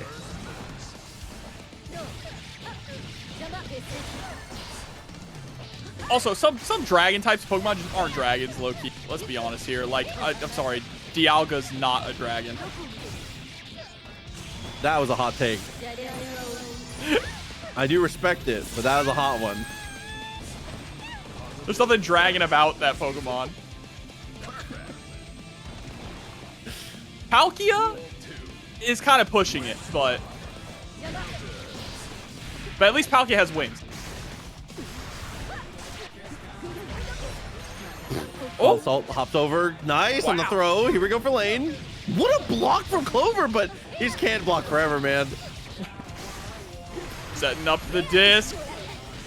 Oh, wow. Was able to block all that pressure, but getting mixed once again. Still alive, even after the Artemis.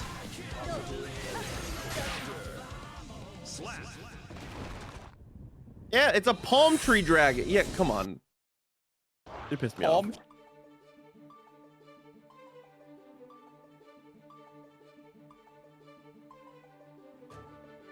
I got beef with some of the types they choose. I think most of the new Pokemon are cool. I got beef with some of the types they choose for them. I know that one's not new, but you know what I mean. Once we get past Gen 4, I don't know nothing. All right, chat. Sorry. Duel 1. Let's rock. I even played Gen 5, and I don't remember that, except for the dog. That's crazy. The big mustache. My God.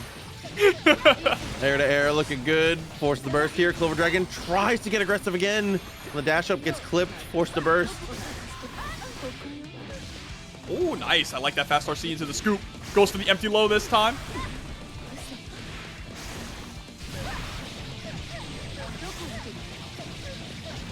I mess with Tatsujiri. Listen, I play all the Pokemon games.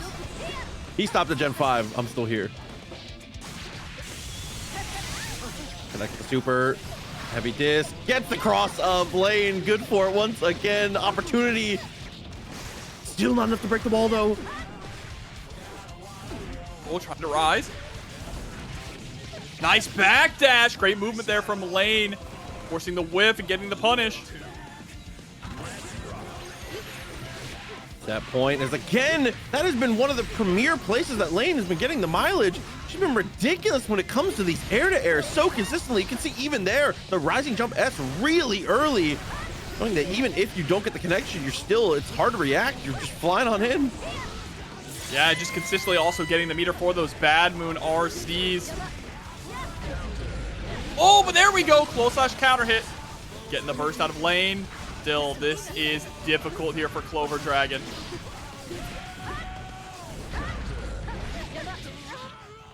Just the movement from Layne, always one step ahead, and is able to close it out 3-1, going on to face Druice. Ready to get it started. MFCR and SauceQue. I started adding their names together. My bad. Like a ship? All right, far No. slash. Stop, please, no. 2P6P. Nice flash kick, though.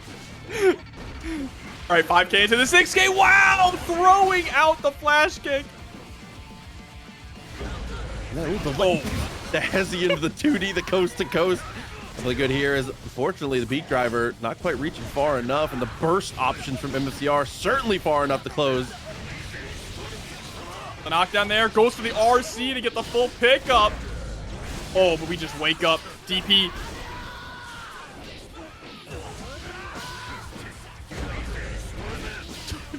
Send out the flash kick once again. You got to remember, you cannot condition MFCR.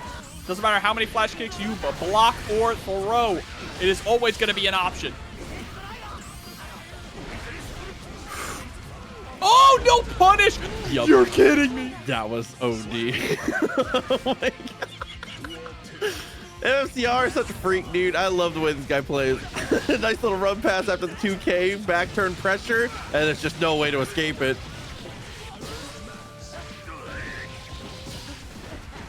Dude, I'm still shook by that. That is, I'd be so pissed right now. Yeah. Oh my God, it just doesn't get better. Tries to bait the burst out. Doesn't quite though. Another opportunity. SauceQue looks for the dash up. Right, K2D just trying to move on in. This is so difficult to come back. You just have to worry about flash kick every single time. Oh, Yeah, able to every ID interaction. Every interaction. It's what if he's charging, but this time it's just a headbutt to close it. I can't wait for the patch notes to say Leo had a hard time opening people up, so we gave him Giovanna flip kick. I promise I will not return. It'll be proxy found. Proxy gone miss. I will be MIA. It's also too early. We're a week away and we've only seen one clip of it. That new Leo move looks broken. I'm starting the propaganda. It looks broken. It does look broken. Chat, you were right. It looks broken. Look, we need top tier Testament and bottom tier Leo for the health of the game.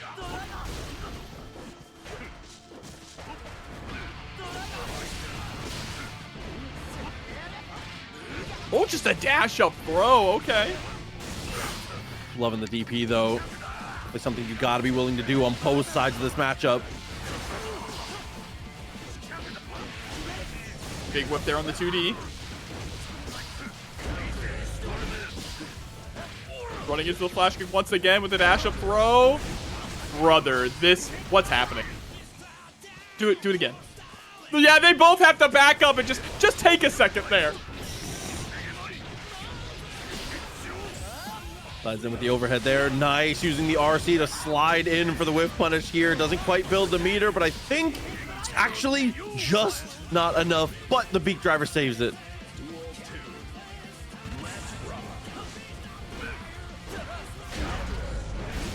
Man, I was trying to go for 3 close slashes on a row. SauceQue not going to hold that.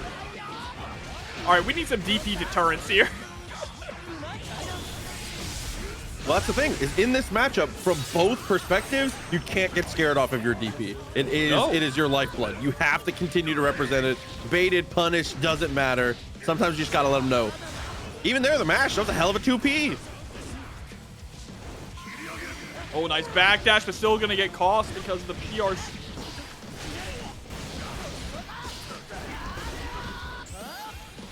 The reason Leo is never going to be bad is because the dev team, it's a known fact that the dev team likes Leo.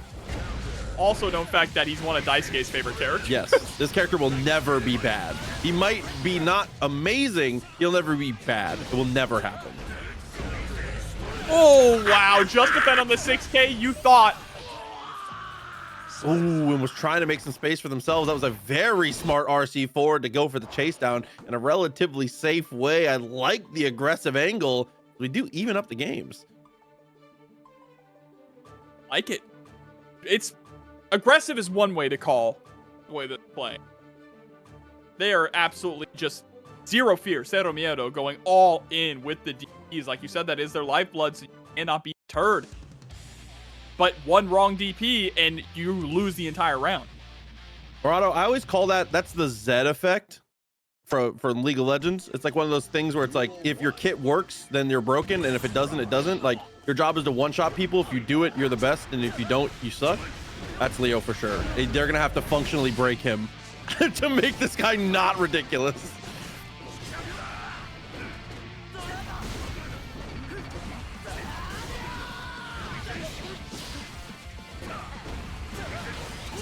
Oh, the RC able to land into the low. I hate that that's a mix-up, man.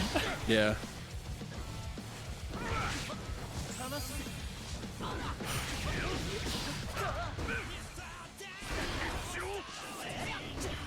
Ooh, okay. Headbutt worked out. No touch here. 2K 2D, and the 2D actually from Leo ends up working out. I thought for sure we were gonna have the block on deck, but instead it's a knockdown, a run through. But with the RC again, very aggressive angles taken from SauceQue have been working out so well. I love these early BRCs. Oh, look at the cautious approach there from MFCR.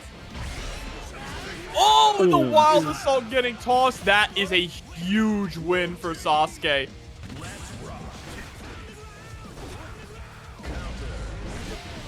Definitely a painful thing to have to go through on the opposite side is now sliced up. Pillar's gonna make it work.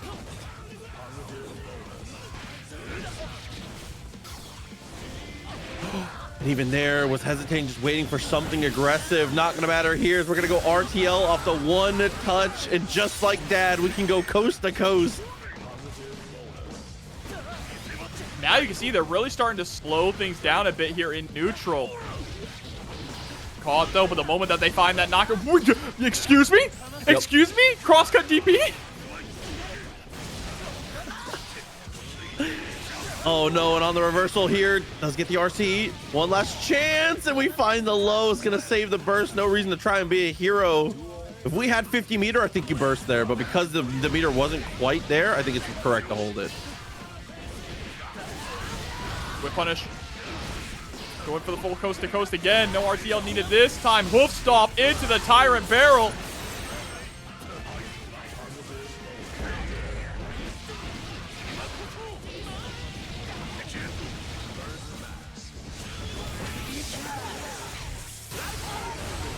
I was gonna say, I wasn't actually sure if we were gonna have time. Ends up working out with the RTL, and it's just a step too far away for the throw attempt.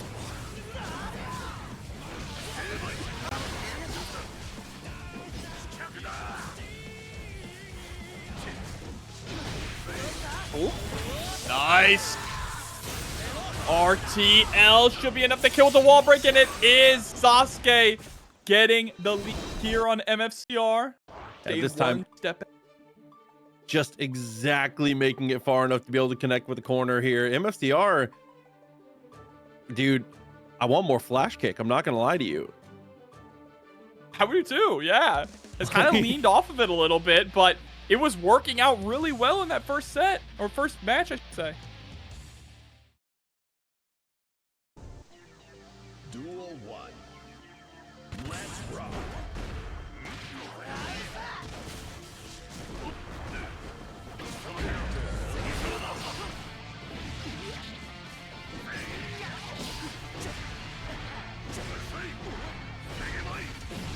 Pushed all the way into the corner, just honest, but mids there. But able to swap sides to SauceQue and jumping to bait out the DP. Honestly, I don't even care that didn't hit. I like that. That's the energy we gotta bring. That's fine. You let them know I'm crazy, I'll do it. Now, you pull it back just a little bit in this round, back to that happy little medium, and you're back in. MFCR, this is your chance. SauceQue, oh my, never mind. SauceQue's the goat. This one might be over. Uh-oh. Yeah, dude, SauceQue might be the goat. Might be right here. 6H to break the wall. Positive bonus. That snowball is building. There's your one. See, MFCR does have burst now. And it's going to get the life lead off of this. But it's burst versus 100 tension and burst. Ooh, gets caught reaching to 6P, not quite there. FD's on the landing. That's a hell of a throw, and the PRC to bait out the burst.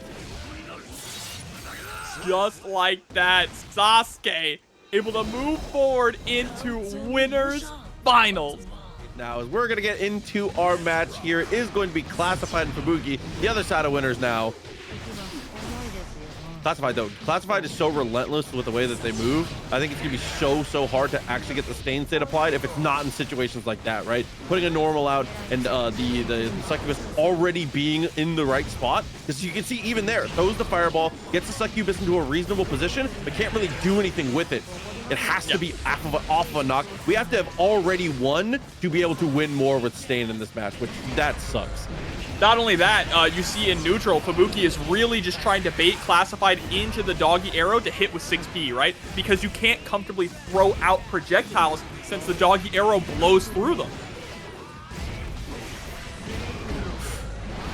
Even there was definitely about to look for it, as unfortunately, take a quick bite out of crime. Arbiter Sign saving the day.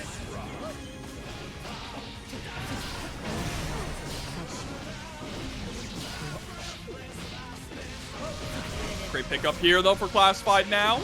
Be able to get that wall break into the snowball effect as Sundercat comes through for 10 months. Welcome back, and thank you. Appreciate you, homie, as always. We'll tap it. That has been honestly the oh, what a punish there. The just block so sick, but I'm just gonna point out that's been one of the hallmarks of the play from Fubuki today has been that 2H. We have been massive with being able to stop sign people with it. Even there, he entices the next action, is able to RC and get the whip punish. Not gonna matter too much though, as Classified immediately takes advantage after. Hard knockdown, brutal. Dash up, yep, close slash slight delay into the 5K. Be around here now for Classified. Fubuki still coming into this next one though with the meter advantage in the burst gauge.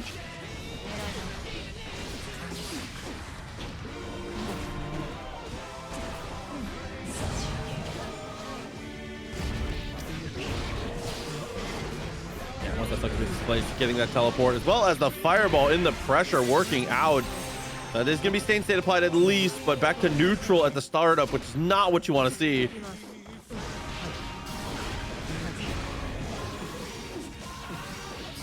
Oh man, the RC wars. Fubuki coming out on top. Find that hit. Oh no! Getting tripped up there on the 2H. That could have been really brutal. Oh! Really hate to point it out again, but really, when you look at Fubuki's play today, that 2H has been the difference maker in so many matchups, in so many places, man.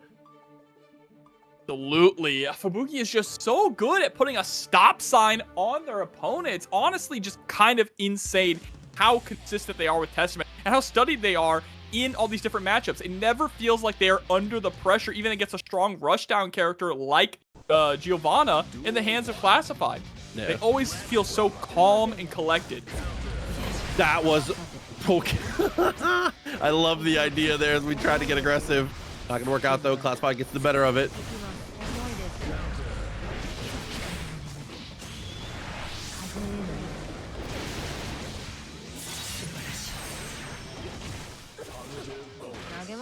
Oh, dash up with 5P into the throw. Oh, that was dirty. Classified sticking a perfect on the board. I like how often we're switching up the tempos of when we're going for the more aggressive fireball style or when we're trying to go for that strike throw. Classified though seems to be a little bit more tuned into those spots now, as fortunately it's gonna be a backdash to open things up, as well as the connection. I do appreciate spending the meter though. Get that hard knockdown, stain state applied. This is a situation you could potentially snowball out.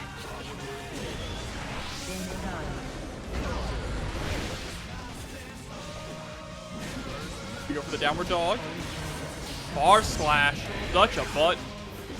I was gonna say, and that's the downfall of that 2H. Regardless of how well you're using it here, you have to remember when you miss it, you're minus 756,000. So Testament is stuck spinning that scythe for a very long time. Giovanna's gonna eat that alive. Full plus frames. Yep, get you with the shimmy into the RC, and Classified gonna be tying things up here. Winner side top 8.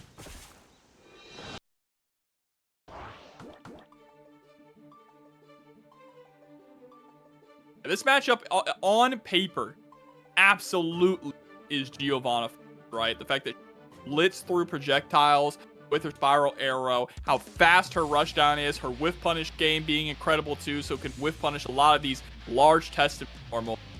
Fubuki still holding their own. Duel 1.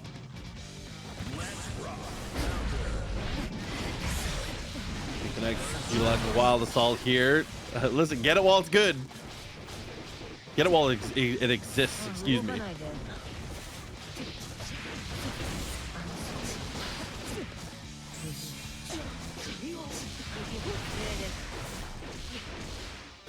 Gonna go for the wall break here? Yep, it looks like it.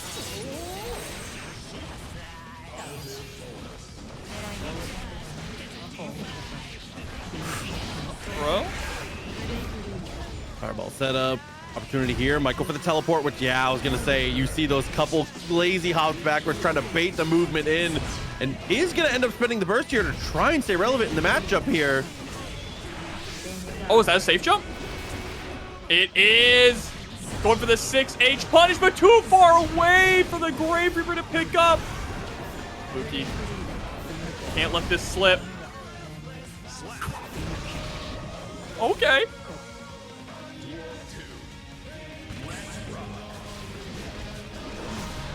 When you see all these little dashes and stops, ends up finding it straight away. The spiral arrow again working out as we're going to get the throw in the corner.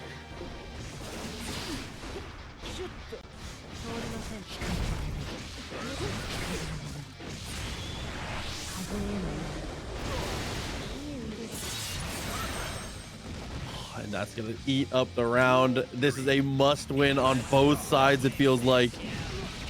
They do not put yourself in a position where you need to win 2 in a row. Hell of a stop sign there. Fubuki doing what Testament does best. Making sure that none of those dashes go unchecked. Again, same situation. Right, RC. Oh, see, and there's the whiff punish.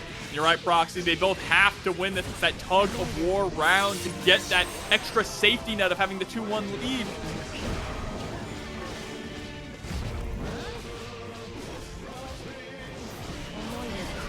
Oh, terrible whiff, but instead it's going to be a beautiful counter there for Fubuki, getting the burst out of Classified.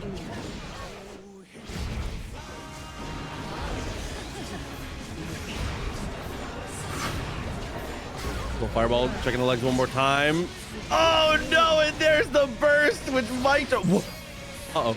That's fine. Okay, saves it still. That was all one combo. It counts.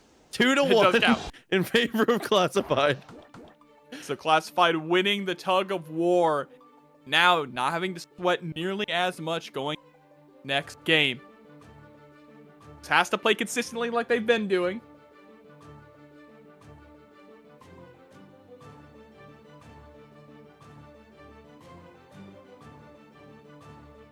Yeah, chat's making good points about, like, you know, the wild assault removal is going to mean that a lot of characters are going to have to get something, right? Because we, for so long, relied on a lot of the pressure, a lot of the conversions, wild assault for a lot of these characters. So, really interested to see what they're going to do with them now that that mechanic is gone. I was going to say, there is a lot of, I think... that change is a little more consequential than I think people think it is. It's reshaping a lot of stuff, and they're going to adjust a ton more just with that in mind, right?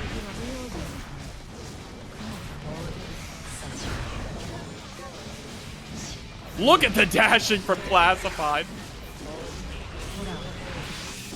Oh, 6P's, you're super!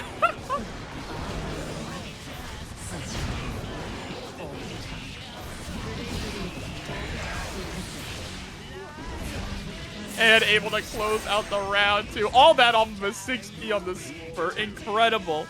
Testament still one of the best 6P in the game. I was gonna say, comes equipped with the shotgun. Love to see it. Same state applied as we go for the jump out. Opportunities to get pulled straight back in, and the fireball catches.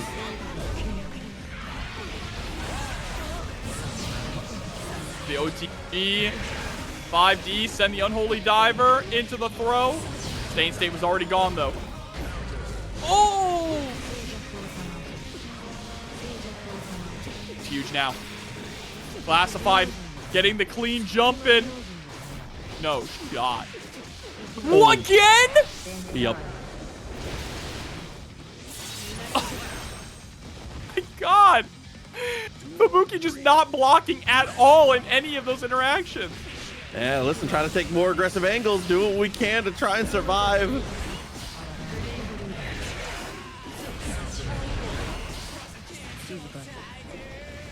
Bro, OTE. Set point here for Classified. Able to scoop Fubuki out of the skies.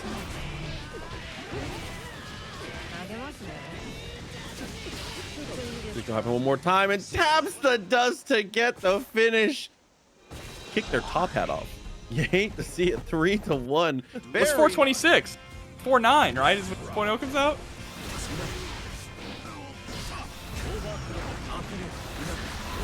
Oh, April 2026. That's right. Yeah. Thank you, Minty.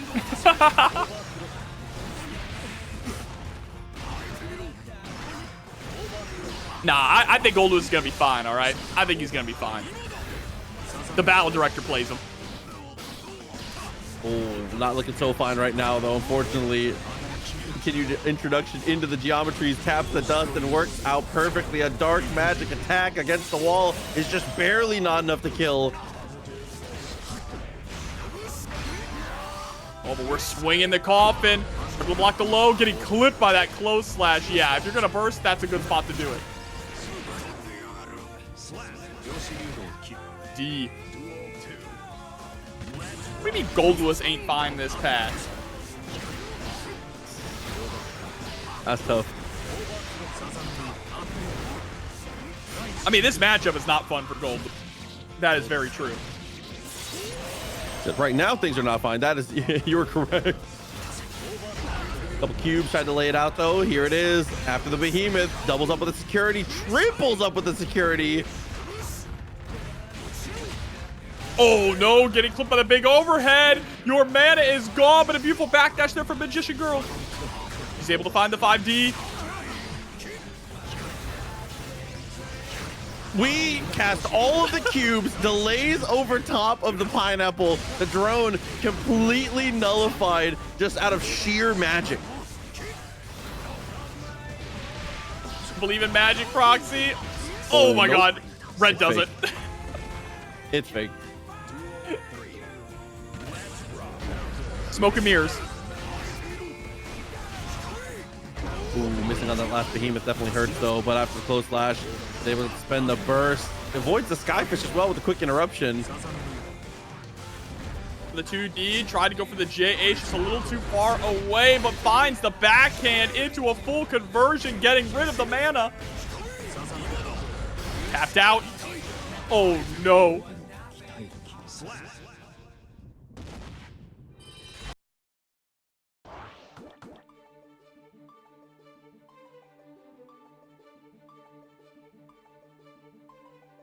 I still think that Behemoth Typhoon is one of the coolest special moves ever, you know, thought up. When I first saw it, I was like, I think I hate this character. And he's grown on me. He's grown on me. Just the idea of like, yeah, you got to churn whichever direction you end up, that's where it swings. It's the perfect example of like what motion inputs convey, right? Because it's the exact arc that you are doing the motion.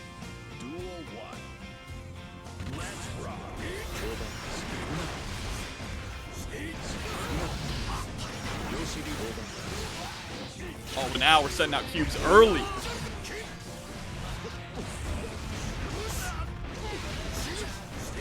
Seeing the pickup. Still keeping the pressure on, though. The pass, I thought for sure we were going to be able to clear there. This is the big Millia stuff, but it's going to be a 2D. Just fighting to defend ourselves while we get that mana back. Finally able to bring it back together.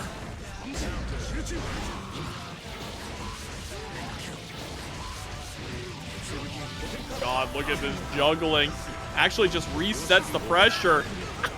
The rules. It's too good. It might be my favorite normal in the game, I think. Whoa! Apparently, Red doesn't believe in gravity either because just swinging through it with the Behemoth Typhoon. and dropping the coffin on your head.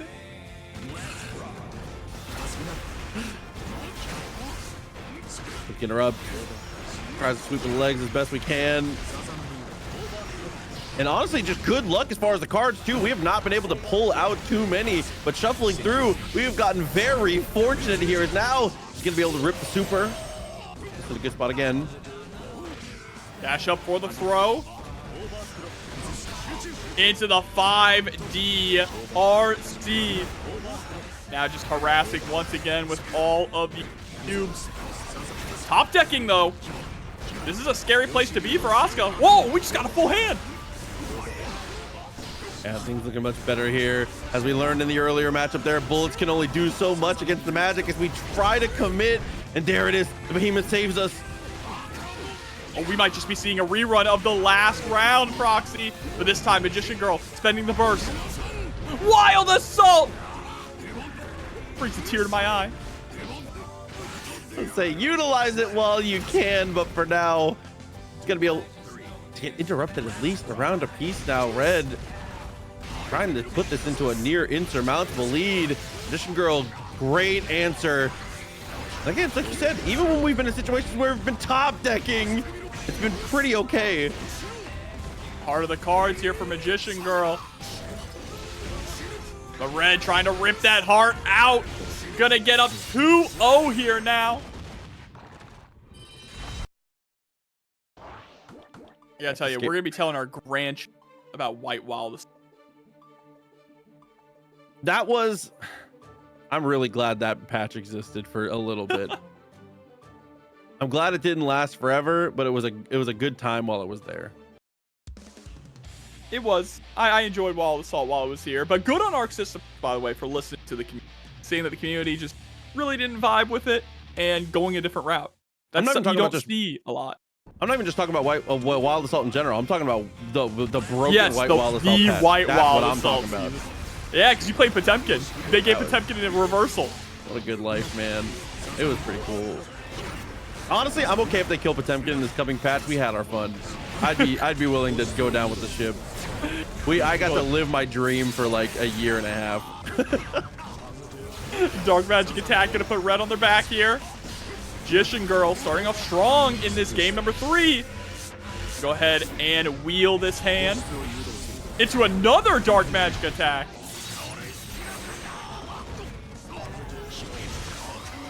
Oh my God, was frozen in time trying to punch through the cubes. Jesus Christ. Gets put in stasis, but does manage to escape in the end. Magician Girl fortunately loses 99, but it's not too bad of a thing to go back to full screen. Not at all. There's the Wild Assault coming through, catching the backdash with the big behemoth.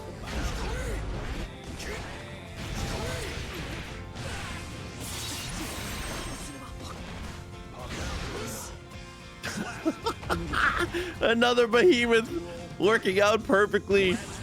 Red look to close the distance right away. Magician Girl. Oh, the White Wild Assault just continues to impress. I like it, just closing the gap whenever Magician Girl tries to draw cards. Look at this. Oh my God, fully churned. How much damage it's gonna do? There was no mana. There was a war. In my mind, we were one piece of timeline separation away from that. Killing is off the Clash. Gets the PRC, takes it down to the earth, and gets the kill. Oh, does he like Estimate? Testament is cooking. Gonna be going up against Druice, though, a TNS champion. That one there. Utilizing burst. It does get the dash out as well. Back to the mid screen. And there we go. Just resetting tempo. I feel like whoever's ahead in tempo just gets to kind of run this matchup over. If Testament starts to get to run some of those stain state things, you could potentially kind of just momentum and just like pace your opponent out. But if Druice gets their feet on the ground and gets like one good staff applied, it's just kind of like that might be the round. Yeah, it can be difficult for Testament to actually kind of challenge a lot of the cubes, right? You can swing at them, obviously, and cancel into Grave Reapers, but in a lot of cases, you're not going to get those fully charged Grave Reapers that you're looking for. But we are going to get the Terror Twins into the wall break. see with Stain State applied. Throws out the fireball. YRC to reset, and there it is. One cube is all it takes to potentially reset things. That Arbor Sign dash of 6p loses to 6p, but we get the dash under this time.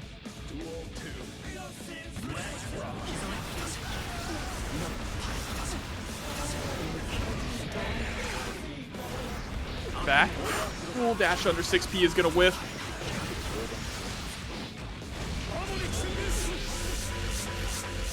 Okay, quick little reshuffle. Tutor up while we can. We had a heinous hand for a second there. That was almost. Why did that super feel longer than normal?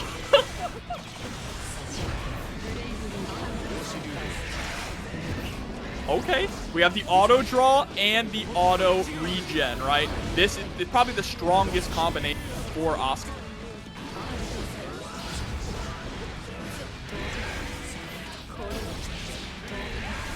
Bro, throws that one more time.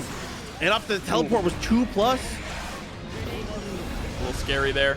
Bit of an oopsie situation. Druice can take advantage now. Locking iDom in the corner and sending him through the wall with the rules. Still a chance to jump away from the Arbiter Sign. Gets the teleport and now is going to look for the chip. Oh no, the dark magic attack. It's gonna... Okay, we have the mana there. The meter. Oh my god, and my least favorite normal in the game, the overhead that comes from the floor. I cannot stand this character's dust. 5D on the I hate lows. I hate highs that don't look high. I know there's a big orange flash, but that's not the point, okay? No, you're right. I agree. I agree. I'm just preempting. Oh, the self-teleport. Look at the 6p. About to be all out of mana here, too, as the Terror Twins hit their mark.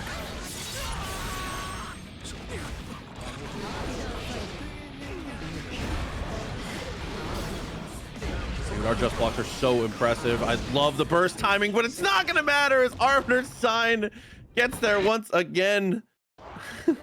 It's bit them in the Achilles.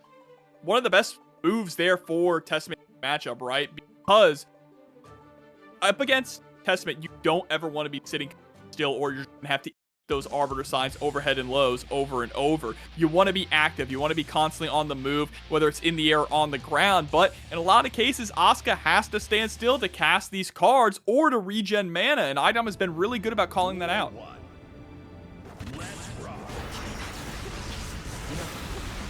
Wow, quick full reshuffle during the interaction there. Couple connections, we take the damage where we can.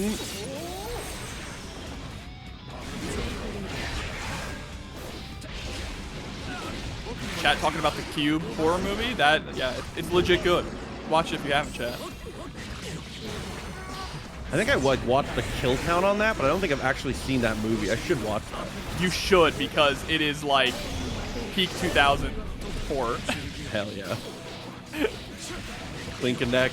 Should be able to kill here. We have plenty of mana, plenty of meter, everything we need, but actually it's not enough. Oh, but just needs to find that last touch, and there it is with the instant overhead. I hated that. Very nice from Druice.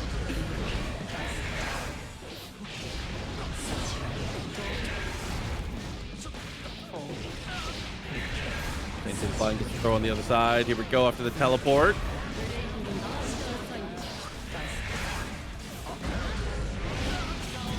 Cool, 6H.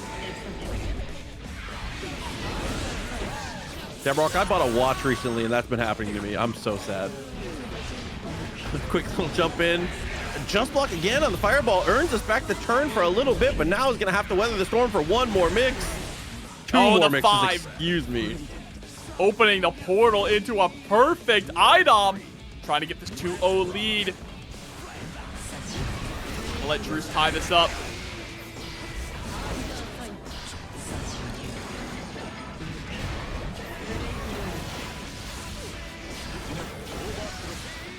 My god, the extra speed, it's just too much. Fireball does manage to eat past a lot of this though, as unfortunately the cube wall can be raining down from just the most toxic angle. I don't remember the Kiske deck looking like this in Proxy. Oh my God. Gets the 5D. Gonna go ahead and draw some cards and pop out a Dark Magic attack, and it's enough. Druice ties things up. Somebody chat echoed the sentiment. I can't believe that was 2 games. These are the longest games. Bro, have you seen the camera? It's called Cubic Dimensions. I can't remember the Yu-Gi-Oh movie. Have you seen that one, right? I don't even know, dude. I think I know what that is. Where he's like, oh yeah, you can't summon any monsters because of the abilities of my cubes, and then he just summons Obelisk the Tormentor, and he's like, this isn't a monster, it's a god. He's like, man, come on. Oh, I love Kaiba. Little drop of the orb. Reshuffling as best we can. Opportunity to get out of the corner. Very nice. No mana, so the damage going to add up heavy. Oh no, whiff there. Unfortunately, it didn't even apply the state.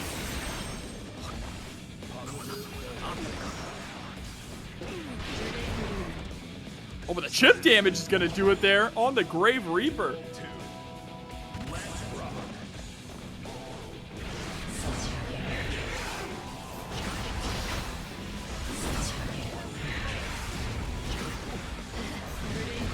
K2D checking out the fireball. Does manage to get the interruption, but again, the drop of the orb is so good. Chase down, but runs right into the orb.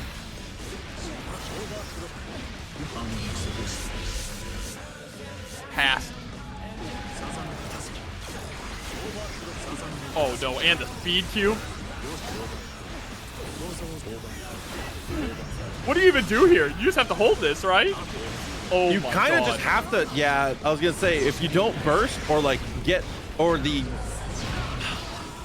not a lot you can do. It's a lot of FD. And sometimes if the cards are in the right order and you get the right draws, it just doesn't end. You actually just infinitely get blocked. It's all about that RNG, the heart of the cards. And even with that, iDom is still able to weather the storm and turn it around into a victory. Now sitting up 2-1. Yeah, Deadass sometimes take the hit. Just go through the wall. Give them positive bonus and get a chance to play the game one time in an interaction. It's crazy. Don't block forever.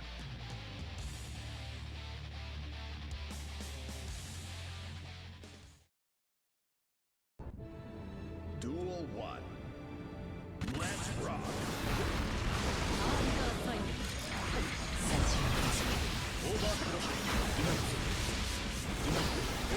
Ooh, it's just not getting better here. The cubes continue to rain down. Look at the amount of chip we've taken here.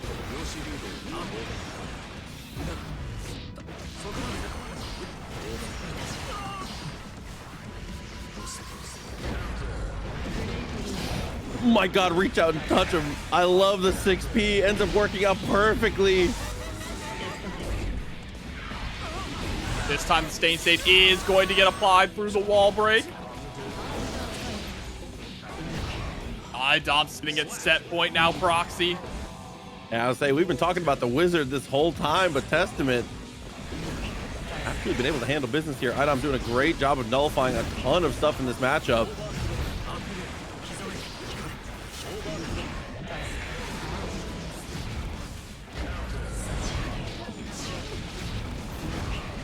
Love the teleport too. Sets it up to try and apply the stain, but it was a little too low to the ground there, so we're able to jump out. Another Arbiter sign. iDom now just playing the zoning game. Says you're all out of mana, I'll just harass you. And you saw the Arbiter sign starting to appear above his head. Just barely able to get out of that one here, Druice. They've got a good chance now. Oh. No, wait. That's it! Didn't get a chance to burst because of the super, and iDom takes it. Dr. Pepper is the best soda. That is absolutely correct. YouTube cut, you're getting that one too. You don't get the rest of the context. Dr. Pepper is the best soda. Okay, here we go. RedIAmNot versus MFCR. We headbutt finds the mark. Resets it too. I love that decision actually, but I like Kreutz counter poke a little bit more.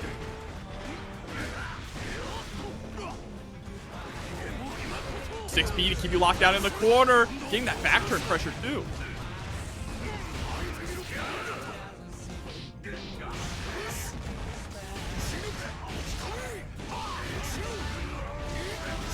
Crazy. That's crazy. That's crazy. Just one little confirm there, and RedIAmNot able to close out the first round.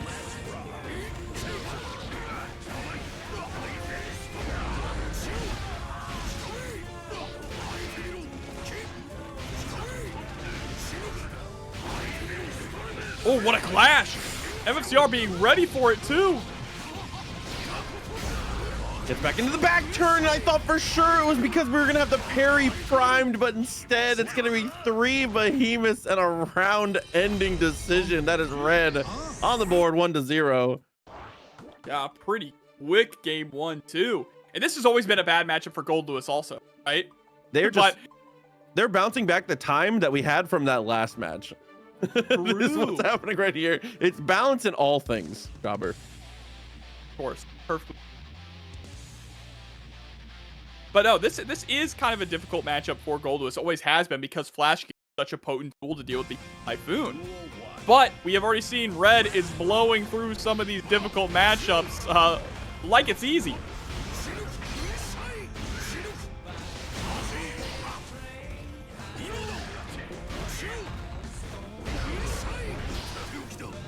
Mountain Dew sucks, chat. All right, real deal.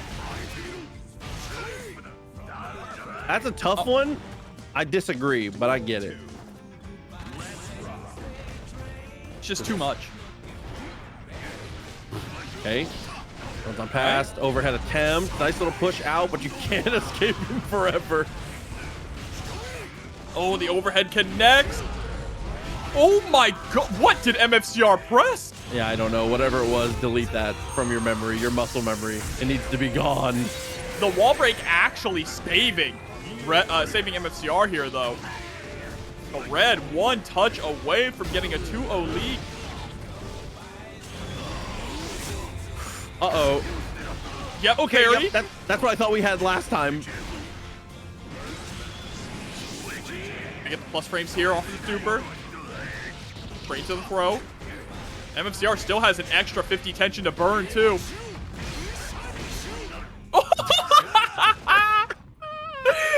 Yeah, hell yeah.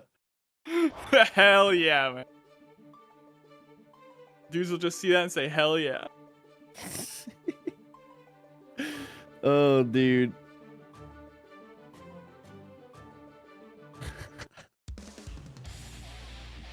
Oh, man.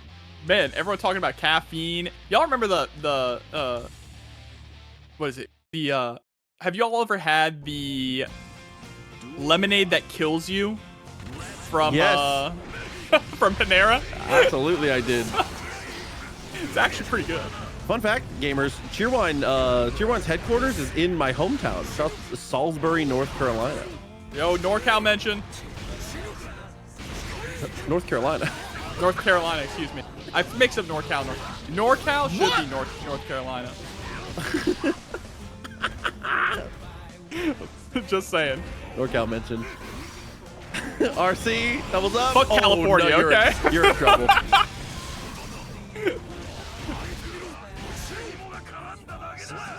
Norcar. Yeah, we're calling it Norcar from now on. Shout outs. Bro, chat. Shut up, bro. Leave me alone, okay? Runs pass, I'm tired. overhead attempt. What a backdash! He said I would have said it right if I had caffeine. Right? Nice, just block it to punish the 2P of the gods! I don't even know what's happening in this match anymore. It's over. SoCar extra curse. Overhead sticks to the wall, little axe kick to spin through. Just trying to go for the 5K. Get that disjointed hitbox, but still pushed up into the corner.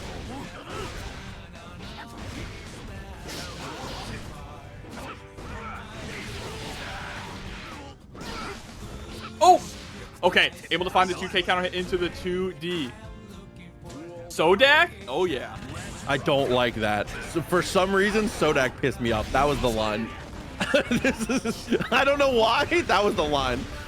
Just walk to make the room. Overhead still finds the mark. There's the hard knockdown. Got a chance here. Headbutt as we look to close the distance. Opportunity now, but there's the throw. Look at this harassment here and back turn. Finally, jump scare there with the overhead into the super. MFCR looking like we're going to be getting a point on the board. Following the drone. Nice deflect shield and able to get in with the forward movement of that 5K just in the throw range. Yeah, MFCR not dead yet. Still got some momentum left in this one. Can we stop talking about my my fuck up and go back to the soda? Okay. Shirley Temples are pretty good too. Y'all ever had those? They're okay. Not too bad. Good.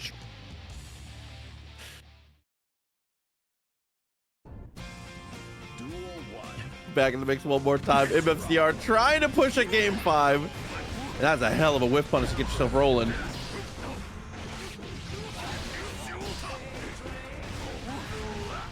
All right, overhead's gonna get blocked this time. Yeah, looks like MFCR learned their lesson here. Just staying outside that behemoth range.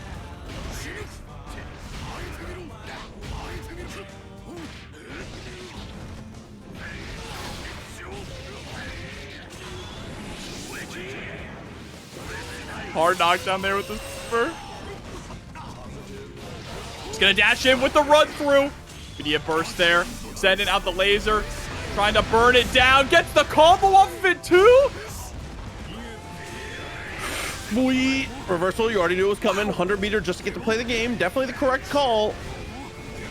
Oh, but now in and out. Able to get that JD. Triple behemoth, but all the lows are blocked. It catches the back dash. Duel 2. Let's rock. What a stop. Quick little 5P. Anti-airs perfectly. Takes a step back as we threaten the overhead. There it is. The drone. Oh, no. RedIAmNot is in set point and just got the burst out of MFCR early on.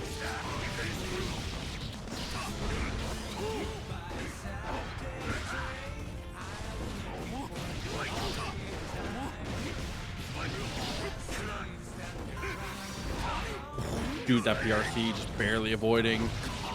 The reposition so effectively here. Burst comes back just in time, but we're not going to spend. Saves it for the final round.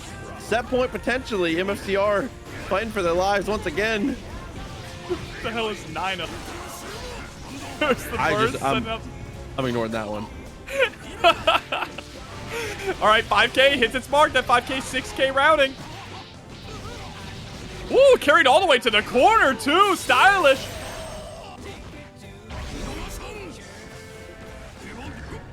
Oh, that was a risky wild assault to send out in the 6P. Hold on. Whoa, what was that routing? Bounced him off the ground twice. It doesn't make any sense. This character is such a what an open world ass combo that is. As we 6P and find the low, I don't think it's quite enough. We have a little bit of life left. One last touch here. Oh, we're just pulling out the gun, but the gun isn't gonna matter. There's one pixel left, and MFCR stays alive. I cannot believe the air-to-air goes his way. That last Skyfish really doesn't kill him? One bullet short. I think that might be the lowest I've ever seen a character's health bar in all of these games. Oh my God, we have a game 5 here in loser quarters.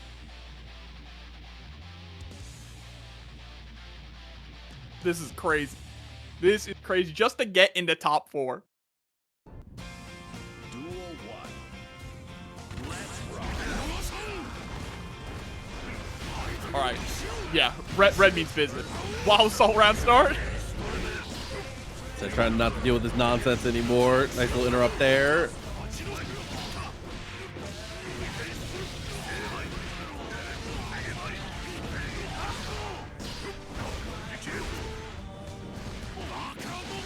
Uh-oh.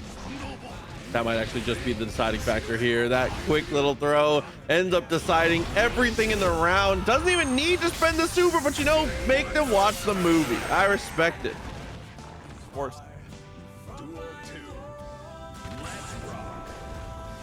That wild assault round star, bro. That was a well. Why shouldn't I keep it? Oh my god. The routing is just impeccable here. One more time for the hard knockdown, still alive.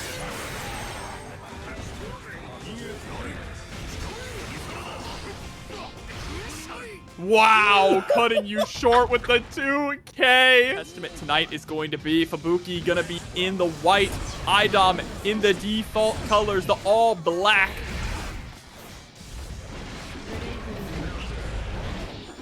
Already so difficult to have to deal with there. As soon as you lose out in the footsies, there's gonna be fireballs on either side. And I appreciate both of them having similar ideas.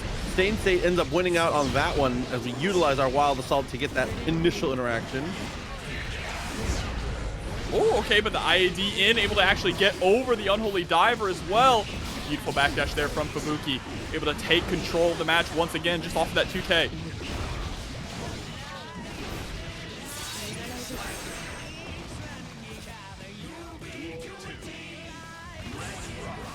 Next round here. Creating space, trying to set up the succubus for teleports. Going back to the same side. I like that going underground with the 2K as well. Low profile that fireball. The RPS of stand medium, fireball, and arbiter sign goes hard. This is Oh yeah.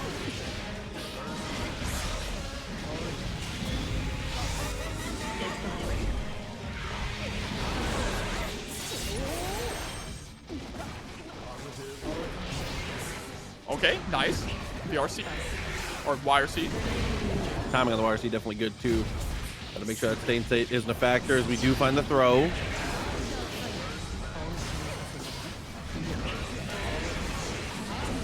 Oh, nice far slash punish. Oh, beautiful teleport too. One thing about Fubuki that I really like too is they're completely willing to just get negative penalties. They don't really care as long as they have control of, you know, the neutral game. I was gonna say, what's a little bit of meter to have my space? Like, it's fine.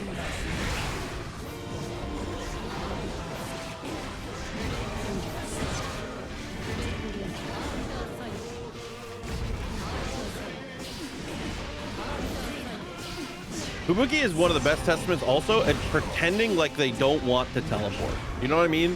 Like, True. they're very much like situations where the succubus will be set up and they'll be like moving around like la la la, don't mind me, I'm just, you know, I'm jumping. Oh, I teleport, oopsie. Like they're the how sneaky they are with actually getting teleports off is so silly. And then the teleports are so effective too. So is this super gonna be effective for Fubuki to take the lead here in this set against iDom. They never want to be playing from behind in a slow matchup like this. Granted, they've been speeding it up quite a bit, looking to be a little bit more aggressive. And I like the aggressive of this matchup too, right? Because you can't just really sit back and throw out projectiles like in other matchups. They're just gonna, you know, gate each other. The projectiles have mostly been there to set up the succubus for extra pressure. Duel 1. Let's rock. The connection on the counter hit's gonna force us out. Arbiter sign, fireballs on toe for both sides. What a throw, knowing that that teleport was gonna happen.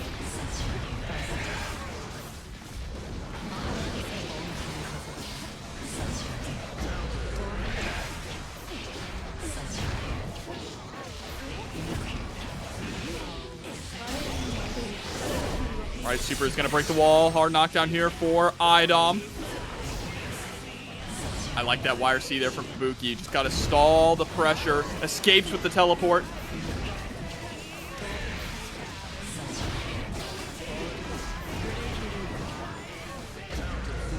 Man, Fubuki really just playing this runaway game, not working out this time as iDom catches them with the low. I was gonna say that there's been a couple other interactions that have gone in their favor, like iDom with a pretty decent read when it comes to the 6Ps as well. But for now, Fubuki with a little bit more of that mid-range. See, this is what I want to see. It shouldn't be runaway. It should be a little more mid-range, right? Right at the tip of the scythe, trying to go for the Arbiter signs, trying to be the initiator when you can. You always want to be the one asking the questions, I feel like, when it comes to these mirror matches. Patience here from iDom. Nice, just buying time to find that 6P, able to secure the low into the wall break with the Stain State applied post knockdown.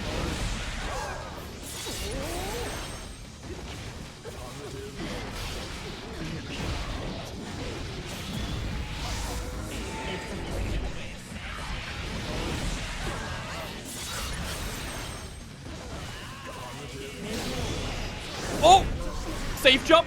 We had 100 tension.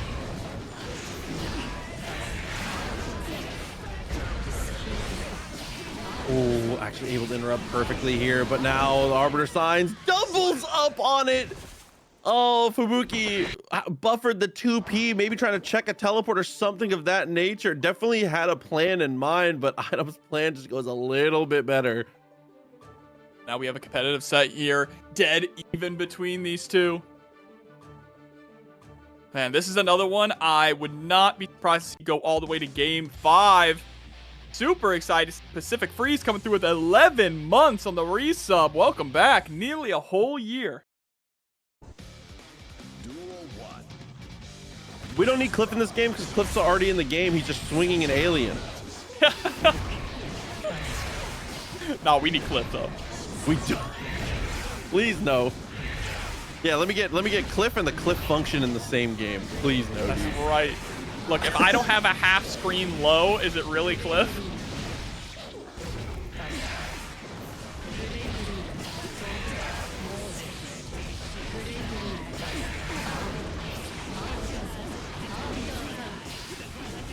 The Giggle Waggle coming through with the sub. Appreciate you and welcome.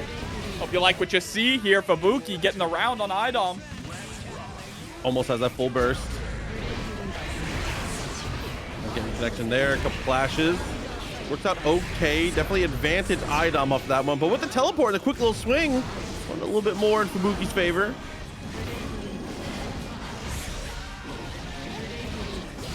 Dr. Necro coming through with 100 bits. Appreciate you.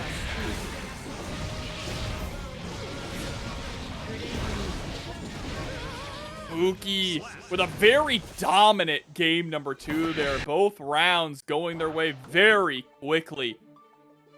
Not sure what went wrong for iDom in that set. I think Fubuki was a lot more aggressive this time. Before, Fubuki was trying to play a runaway game, and iDom was able to really just cut that short.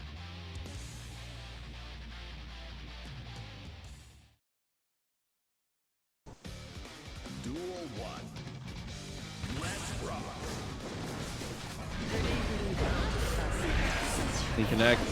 Applies it one more time. Arbiter sign was looking for the chomp. And again, trying to do their best with the Arbiter sign, and unfortunately it's just losing tempo. I like Fubuki's. I like the angle that Fubuki's throwing these fireballs at. iDom able to find the hit. Fubuki now once again just giving up so much space, allowing themselves to be walked to the corner.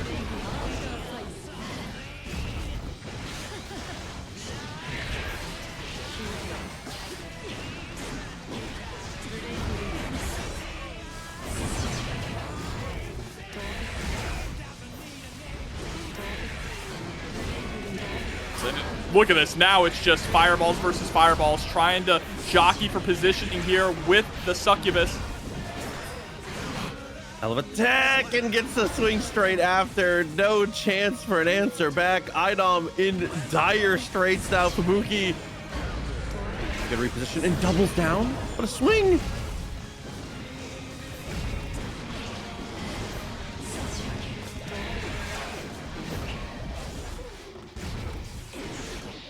Ooh, wow, able to actually get the pickup there off the cross up.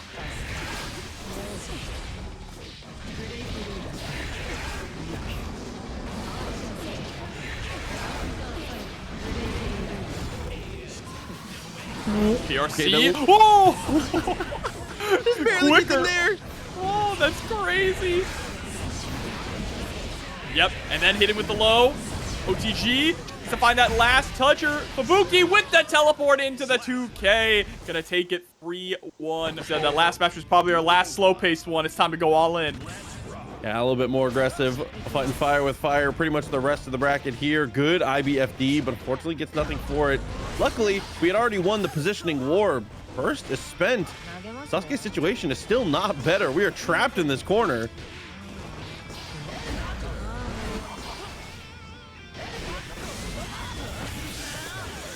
RTL. Gonna go ahead and get that positive bonus real quick, like.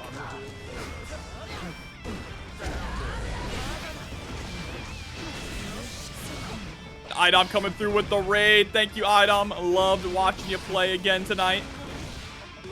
Yeah, good effort as always. Appreciate you playing. You in 2.0. Yeah, hell yeah.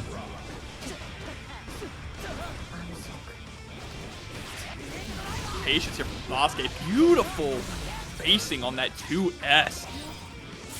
Getting the bite as well before breaking the wall with the 5P. Tap the legs. Was going to go for the air throw. I love the gold burst here. And whoa, the footsies are so sick.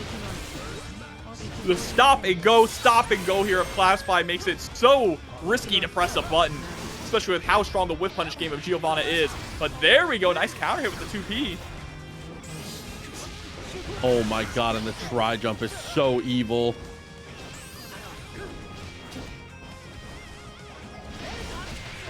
Oh, got a little too restless trying to go for the stun dipper.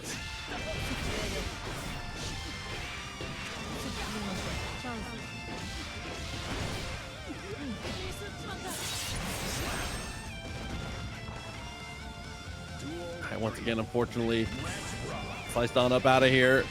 Round apiece, a must-win situation. Do not want to fall behind in something this volatile. And after the 2D, still able to apply pressure. Classified in the right spot here.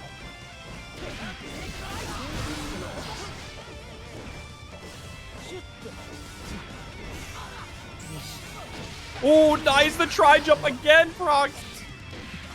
Uh-oh. Okay, with an air to air, able to turn it into a tyrant barrel. Be the momentum swing that they need. Oh no, but not with a situation like this. Doesn't have any way to be able to actually apply immediate invincible on reversal. Now it's gonna be a close slash and an extension. I think that's enough. Absolutely will be with the extra wall break damage, but actually just pops the rest of the meter. That was great decision making there. Sasuke gonna get game number 1. So I definitely agree to a degree, because I think that Rev 2 Sin is objectively cooler than Strive, but I still think like the character is interesting. Yeah, I like that there's still aspects of Rev 2 Sin in, right? With meter, you could do some interesting things like the hop that he had, kind of recreate that with the meter. Yeah. Yeah, Sin was my secondary in that game. He's very cool.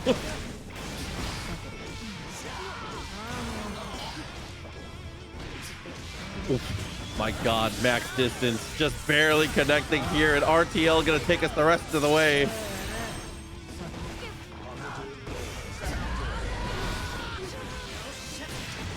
Oh, stylish confirmed there. Fast RC into the JD. Love seeing those. Missed the wall break though. This might be dangerous. And both of them getting infected by the BRC slowdown there, so all you can do is just chill. It's unfortunately no confirm off the situation, spends the meter, gets nothing, and then gets counter poked.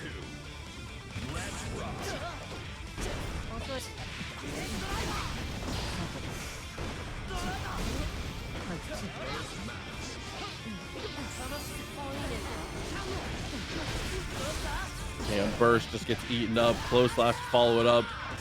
Sasuke, quick little bite, snack, helping out. Whoa!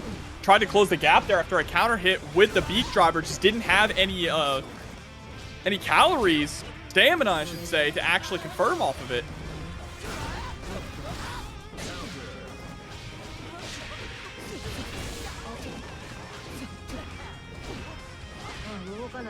Double up and close Double slash, close. doesn't get anything for it. Still finds a jump in, but Classified with a bad route there, it seems. Nice backdash though from Classified. Unfortunately, eats the DP and eats the Sun Dipper. Sasuke up 2-0 now. Proxy. What is Classified needs different? I mean, there's a lot of routes that you could potentially go. I'm not even really sure what route would be best here, to be honest. It's so difficult to tell, right? It feels like the moment that Classified starts to get the ball rolling, they eat a DP or just overextend in some way, and Sasuke capitalizes off of it. We'll see if we've got something left in the tank here. If Sasuke is going to be able to potentially put things away. Right off the rip, the legs get exposed, the burst is spent, and then again, even there, doesn't get any kind of follow-up, but still kind of exposing defeat for the second time.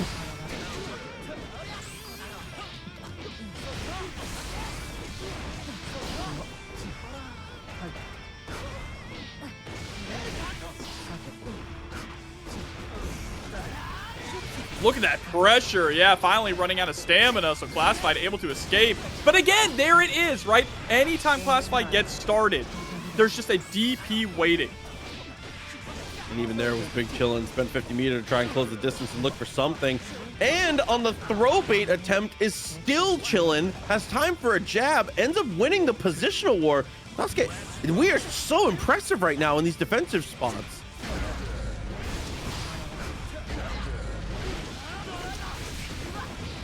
Also, I'd be amiss to not mention being 1,000 for 1,000. Genuinely batting 1,000 on these DPs.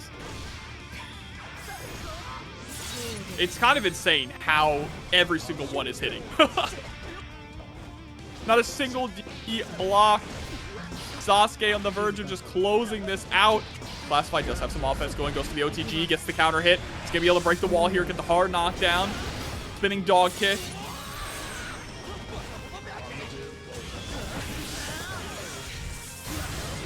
Big chance here. Yeah, I was going to say opportunity, but only goes the one load. 2K doesn't get too much. Damn it, that. Now that's a whiff punish. The RC forward jabs him in the foot. 1-1 on the round here, but Sasuke is a single decision away from potentially being able to take the set here. Classified in dire straits, and the burst is immediately lifted from him. Pro though, not going for an OTG, tried to go for a little bit of a mix up there. Nice jump escape from Classified, but does have to take a little bit of damage as taxed. Maybe a lot of damage.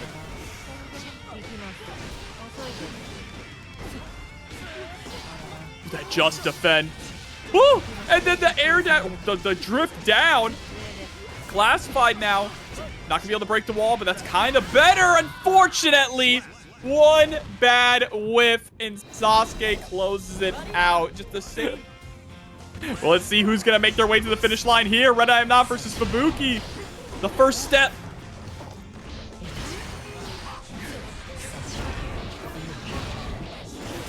Okay, on staggered pressure, definitely like the start.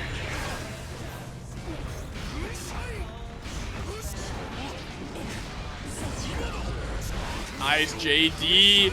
Getting the full pickup too to swap sides. Love that. It's really easy to just go for the big damage, as much damage as you can get, but much smarter to swap sides, try and keep the opponent in the corner.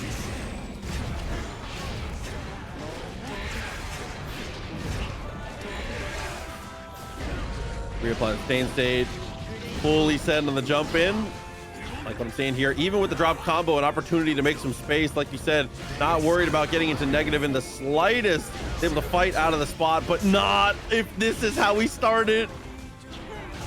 Dash up. Ooh, I was actually only in far slash range. I don't think that is what Red wanted. Fubuki able to clutch out the first round.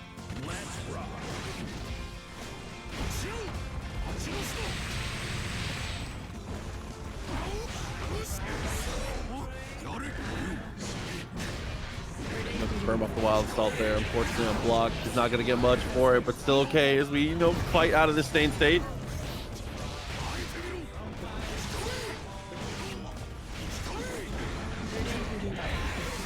trying to push out. Nice there. Was creating enough room to comfortably get the Grave Reaper so that we had access to the teleport to escape the corner. Reset it one more time. Here we go. Burn it down is the choice. Got the hit though. Yeah, but acts as a bit of a combo breaker and allows Red to take the corner. But you have to watch out for that 100 tension.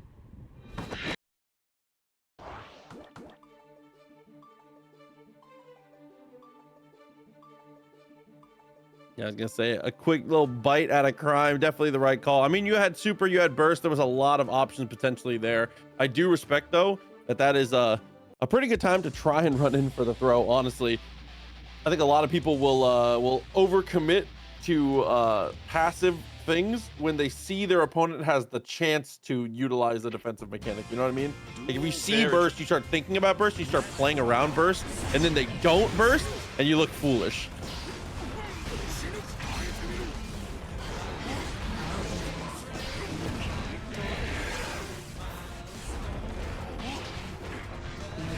All right, pressure off immediately here from Fubuki. But Red found the gap, was able to put in that 2K, getting the early burst out of Fubuki to stay aggressive, and still able to... I thought we were going to swap sides, but we were going for fancy stuff. That definitely was how I was feeling. Gamers, I'm right there with you. Uni was peak this year, and I wish that we were going to get more of it. Hopefully somebody steps up and with something community-driven or French bread or something, we need it. Shout out to Uni, man. Right. What an open up. I like that. Max distance on the behemoth, barely connects, but the backdash saves us a little bit of a headache. Oh, catches the backdash again, and now down with the system. Not enough to kill here, but still hard knockdown. Oh, what a 2P anti-air, and healing your soul by throwing the deep-like shield. Evens up the games at least. Red's still not out of this yet. I mean, it's so awkward to fight at the spacings, right? When tests get started, it is annoying, but like you are always one coffin swing away from things just going horribly mismanaged. That's right. I mean, that's this character in a nutshell. He does an obscene amount of damage and applies an exorbitant amount of pressure.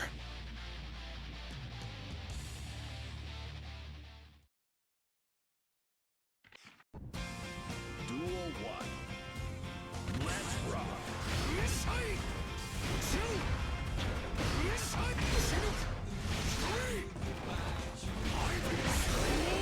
Oh, that was a beautiful whiff punish, actually.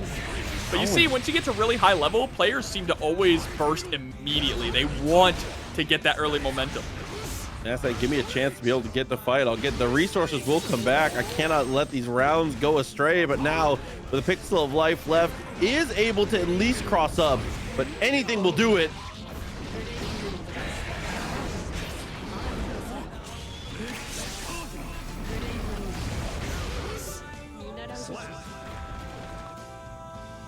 Tampa just lands underneath. Quick little swing of the coffin as we land. That is just a tough situation to have to find yourself in. Fubuki down around now. Down around, but still tied game. There's the White Wall Assault pushing in. Fubuki just trying to play slow and steady, getting a Wild Assault confirm of their own.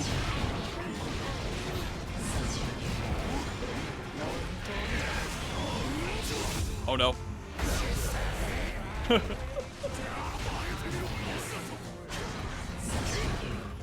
I like it setting up the teleport.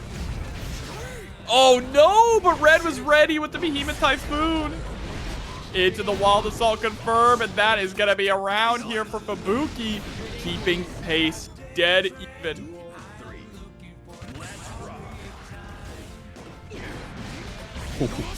Let's take that with the 2 Ps as well. White Wild Assault. Oh no. Just the worst possible thing that can happen. Life total absolutely dwindling. We have full security. We have 100 meter. Everything coming up Red's way. You knew it was coming. What else could we have done? Incredible. Red getting that 2-1 lead now. A little bit of a safety net here so we can go a little bit more wild.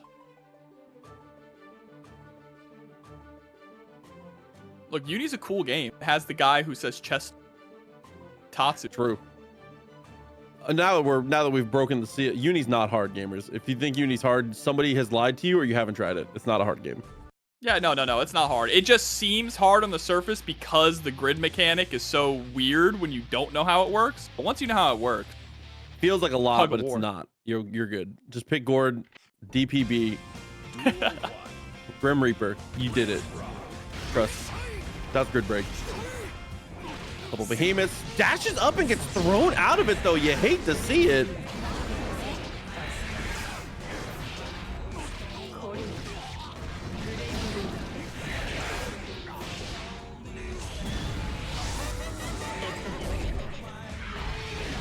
Oi, but that, unfortunately, gonna put us in spot again. Stay in state, reapplied, full security, but it's not gonna matter with the dust connecting like that. Oh, it's the classic, like, obviously, Goldlewis is not out of it till the life total actually hits 0, but off this, I don't know.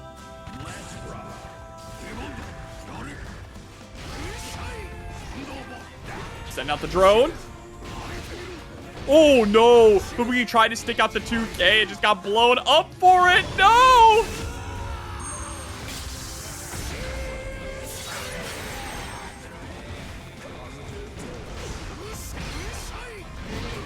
Swinging.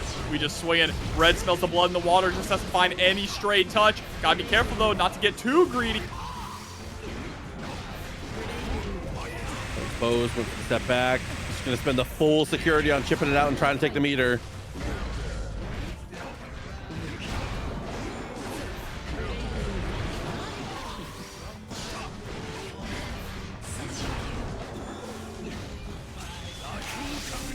It's laser time. Block for your life. Whoa, the gold burst. I like the idea. Unfortunately, it doesn't work out for Fubuki. But what a backdash.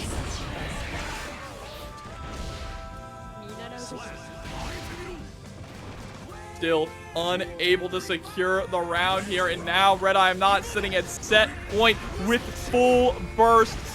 Fubuki tried to win that round with the gold burst. It didn't end up working out and now is in dire straits. Oh, God. You do survive this, but it's not a good look.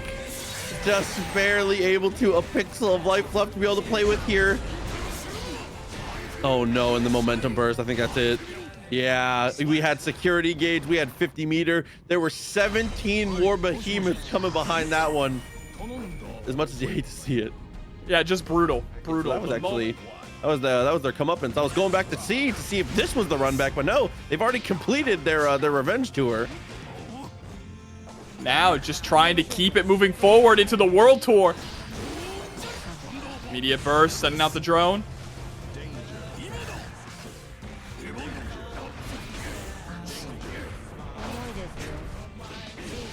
Oh, nice cross up.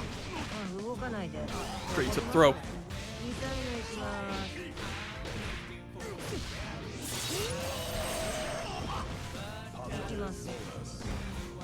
Duty, a touch too far. Still okay as we try to walk out of there. Damn, that's evil. Evil indeed. But just getting the reversal off. Big uppercut. Oh no, but right back at ya. Spinning dog kick to close out the round.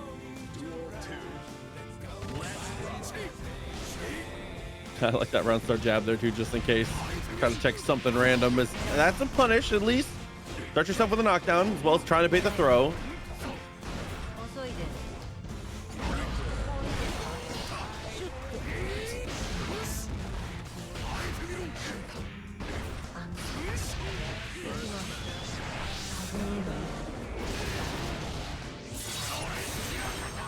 R knocked out with the spinning dog kick. Just gonna dash right on in for the throw. Into the RC. Oh, not quite able to bait out the burst, though. Oh my god, this is where it gets bad though. Couple behemoths, everything in between. Round apiece now.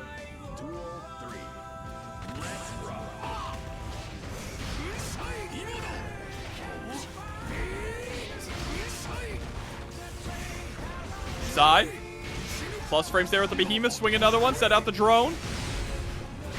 Okay, make some room for yourself at least. But now, listen, there's a rule. Oh, the rule gets broken. I was going to say, if you see 6H in a combo, they die instantly.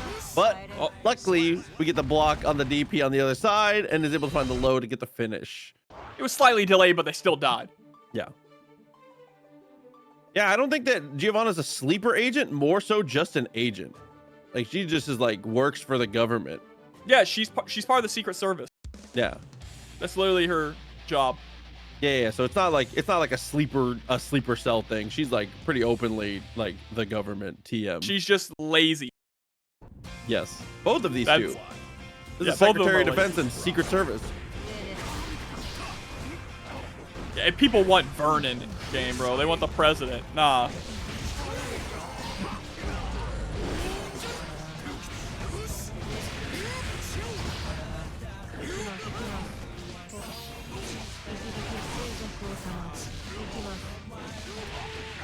Juggle, able to route it back to the wall splat.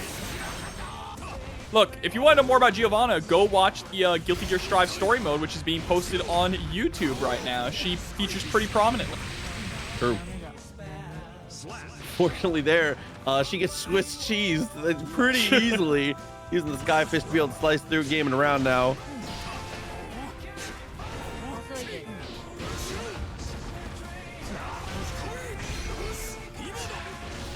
Nice, the 6P.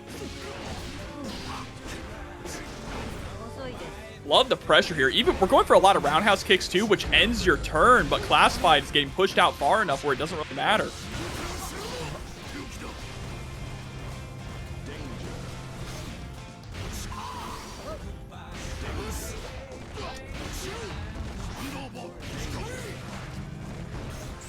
Oh no, Arceus gets aggressive, doubles up on the overhead. All right, swing in. Keeping you locked down too. Trying to go for the JP, but a nice air throw there from Classified. The routing should be able to get us through, absolutely. Quick little Tatsu to save the day, round apiece. Kind of a must win, honestly. You do not want to get too behind as the 6P gets the answer.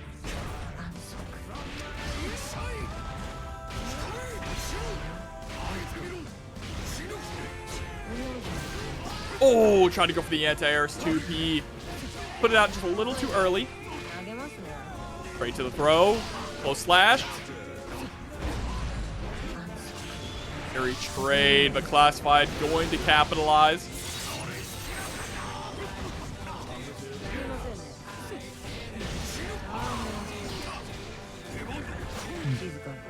Damn, a little in and out gameplay, ends up finding the throw. Burst is available. We're going to hold it as long as possible. Here it is to burn it down. Oh, and that's going to combo. You're dead. Oh You're dead. God. No, drops it. Proxy. Okay, Behemoth. And throws the deflect shields. Classified pops it a touch too early. Oh, God. And Red now getting a cushy 2-0 lead in this set. Shout out to Fubuki coming through with the raid. Appreciate you a ton. Good to see you. There's been so many crazy moments tonight, Proxy. That was an extremely tough one, but you know, you got to keep it moving. Got to do your best.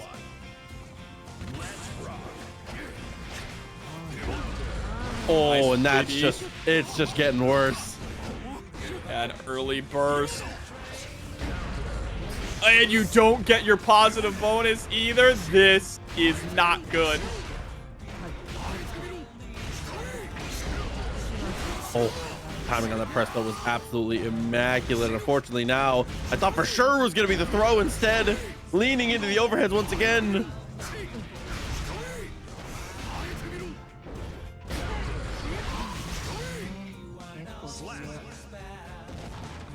Now RedIAmNot sitting at set point. trying to crash their way into grand finals. Just needs to win this last round. Deflect shield doesn't do anything for Classified. It all seems to be crumbling apart.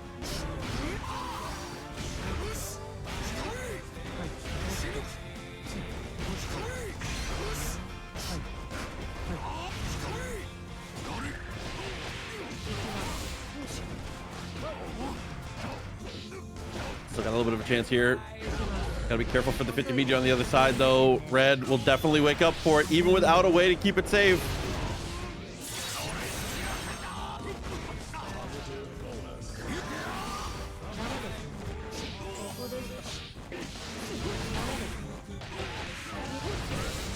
It's gonna be the round here with the spinning dog kick.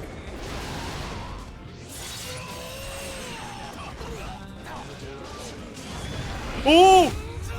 Tell me it's a safe jab. It is not! Oh, dude. Yeah. More of those to come later. For now, it's grand finals time for the winner's side. SauceQue gonna try and keep that same momentum going. RedIAmNot, one of the usual suspects, going to try and close it out here from the loser's side. My man's screaming. Oh, I like that, trying to bait out the burst there. Red not biting.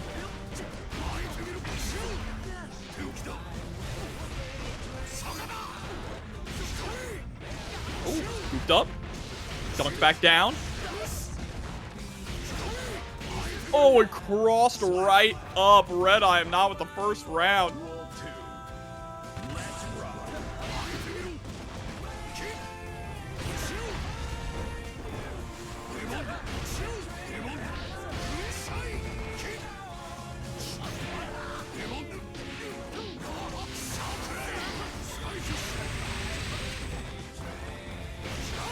All right, swinging the coffin once again. Nice pickup. There's the burst immediately. SauceQue had to burst here, was going to die otherwise, but again, just gets caught by the 2 on the dash forward. And the first game, we were expecting it to go quick, so it's not a surprise, but looking the side favor, it's tough. Might end up going to a reset of red. Keep up this kind of momentum. Coming up hot off of a good win against Classified.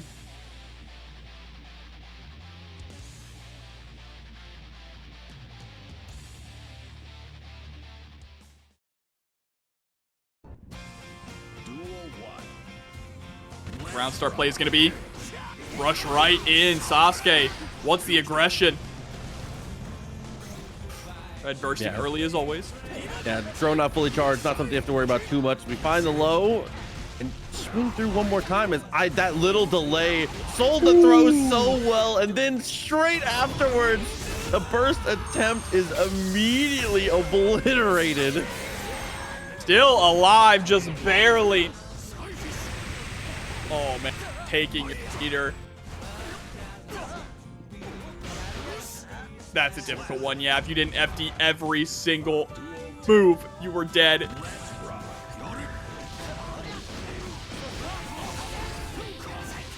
Good start this time here for SauceQue. Gonna be able to get the wall break too with the 6H.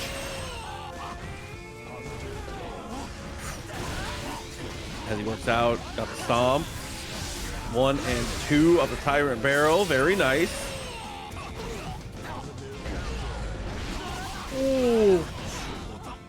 And there we go, the little fake hop, right? Having to spend your meter there. But getting a perfect, too. What an answer back from SauceQue. Been pretty consistently getting the first blood, too, in a lot of these rounds, but can't seem to keep it up. And Red capitalizing with 60% of your health gone nearly. Without opportunities. No, you hate to see it. Wow, those air taunts are pretty effective, huh, chat? Not too bad, not too bad. Oh, and once again, the tap does finds the mark. The overhead saves the day. It's 2 games now in Red's favor. Reset on the horizon. I was not expecting it to be this one-sided. Yeah, still an opportunity to be able to equalize and potentially save things out. But for now, like you said, it is rough, dude.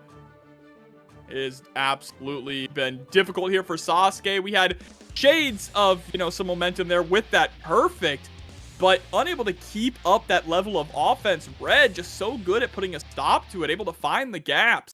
Yeah, because like you said, I mean, being able to get first blood, get these first interactions, and start getting things rolling has definitely been big. As you can see, even here, knockdown comes through, gets a chance to be able to press the advantage, loses out on a little bit of a trade, but okay, manages to keep it there this time, at least till the burst.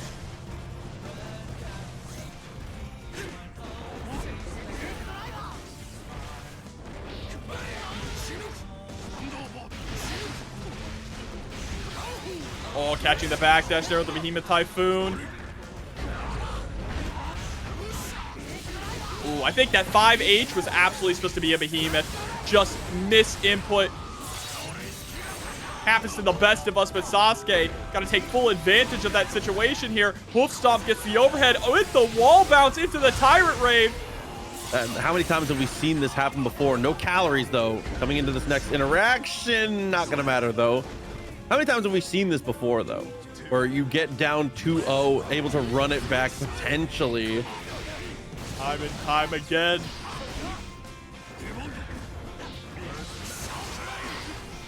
Get burst there from Red, back up against the wall. Just using the drone to walk out of the corner, walk all the way down to the other side of the screen. But Sasuke swinging back with the beak driver into RTL.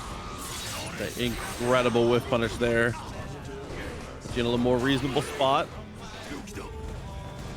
Into low and has to give up some space, knowing that the drone is on the way. Great Behemoth.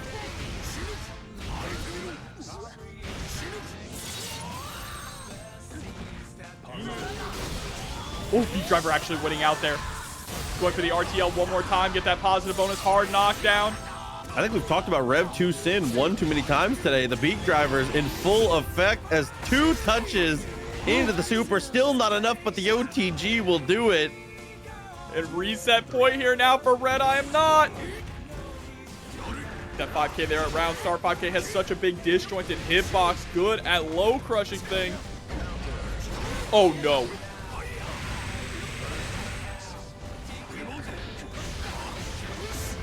Oh, and that will seal the deal. I think you live with just a pixel, yeah, but I don't really know what you do to potentially get back into this one here. The dash up, though, is definitely a good way to start, but any error, anything will do it. Oh, and nice going for that to take away the tension. So smart from Red. The one threat in their way was that tension and completely negated. I will say, anytime Red empties the full clip with Skyfish, they always shoot it one more time.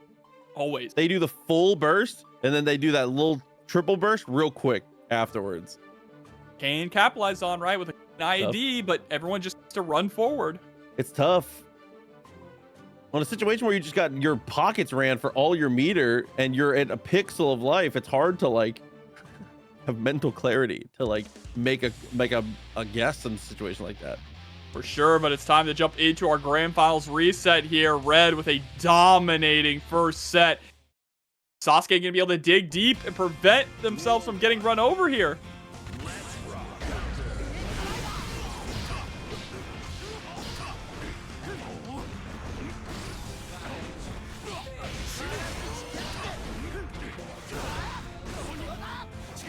Okay, good blocks. Was looking for the air though there. Very aggressive angle to take. Definitely not gonna go their way.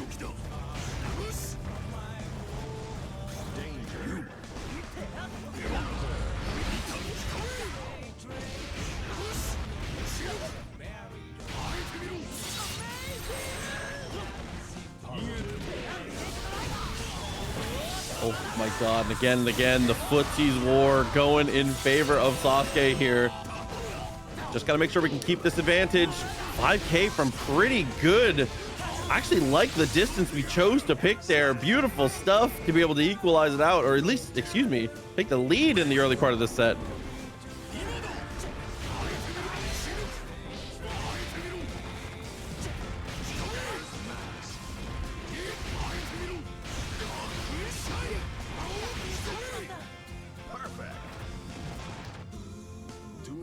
Christ, though. It's snap after snap, hit after hit. Things not quite going your way. As now, again, on the jump in, is going to find the connection with the behemoth. Chooses not to spend the security, though. But it's not going to matter with a connection like that. No, not at all. Overhead connects right into it. Down with the system. Red looks to be off to the same exact start. Oh, bursting the gunshots. Oh, but again, the behemoth, just too much of a terror to have to deal with there. Another swing puts us in a terrible position. It's 1-0. Red taking the lead going into the next set. This is difficult. SauceQue just can't consistently keep up pressure.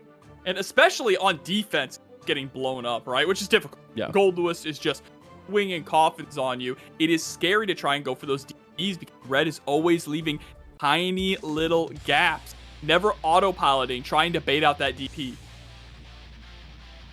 As I say, blocking against this character feels impossible because, like, him making you block is one of the win conditions, right? So it's like, it ain't getting better.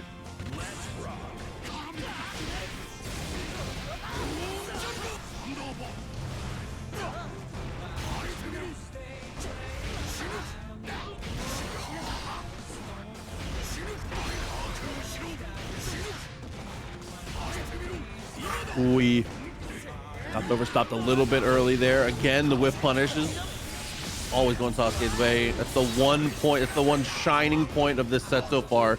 They've been so good at the mid-ranges. Nice 6P. But we've seen this time and time again, right? SauceQue does get these brief flashes of brilliance and of offense, but then Red just stopped to it.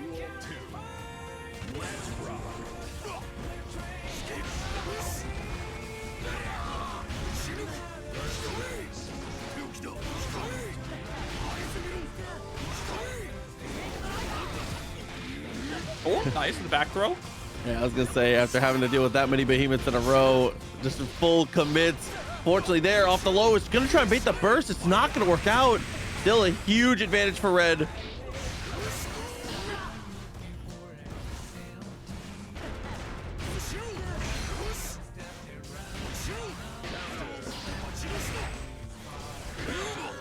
Oh, and the 6E procs. This is not looking good. 2-0 for RedIAmNot. The cryptid 6P absolutely paying the bills in the ending moment here. It's a single game away from victory. Shoutouts, by the way, in that top right corner. You love to see it pop up. Shoutouts to Jack, who's still watching over us here in grand finals. I'm so glad games are like actually adding stuff like that into it now. It's so cool. It's cool. To see. It is very cool supporting the community that supports them.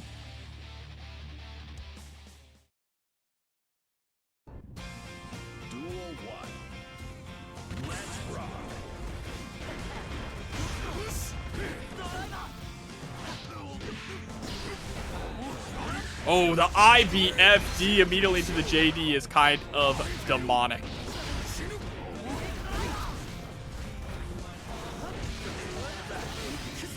Okay, connects to the punish. Blocks the burst as well.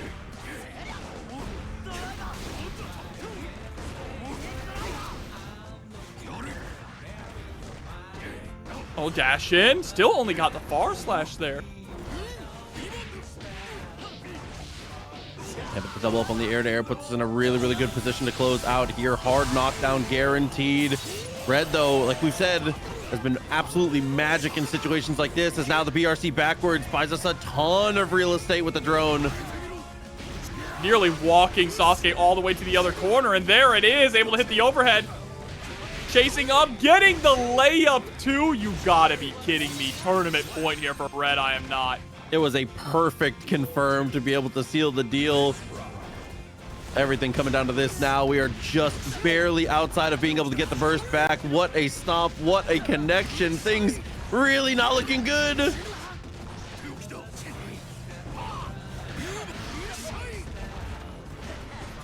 This is a horrible outcome here for SauceQue Proxy. 6P coming out. Backed him against the wall. Red is just able to walk Sasuke all the way to the corner, right? Doesn't even take any combos. With that last burst spent, that little pixel of life left, there's no meter to save us. Well, there was, but unfortunately there was no FD.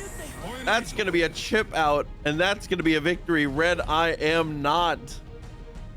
Guilty Gear Strive 203 champion. What a win.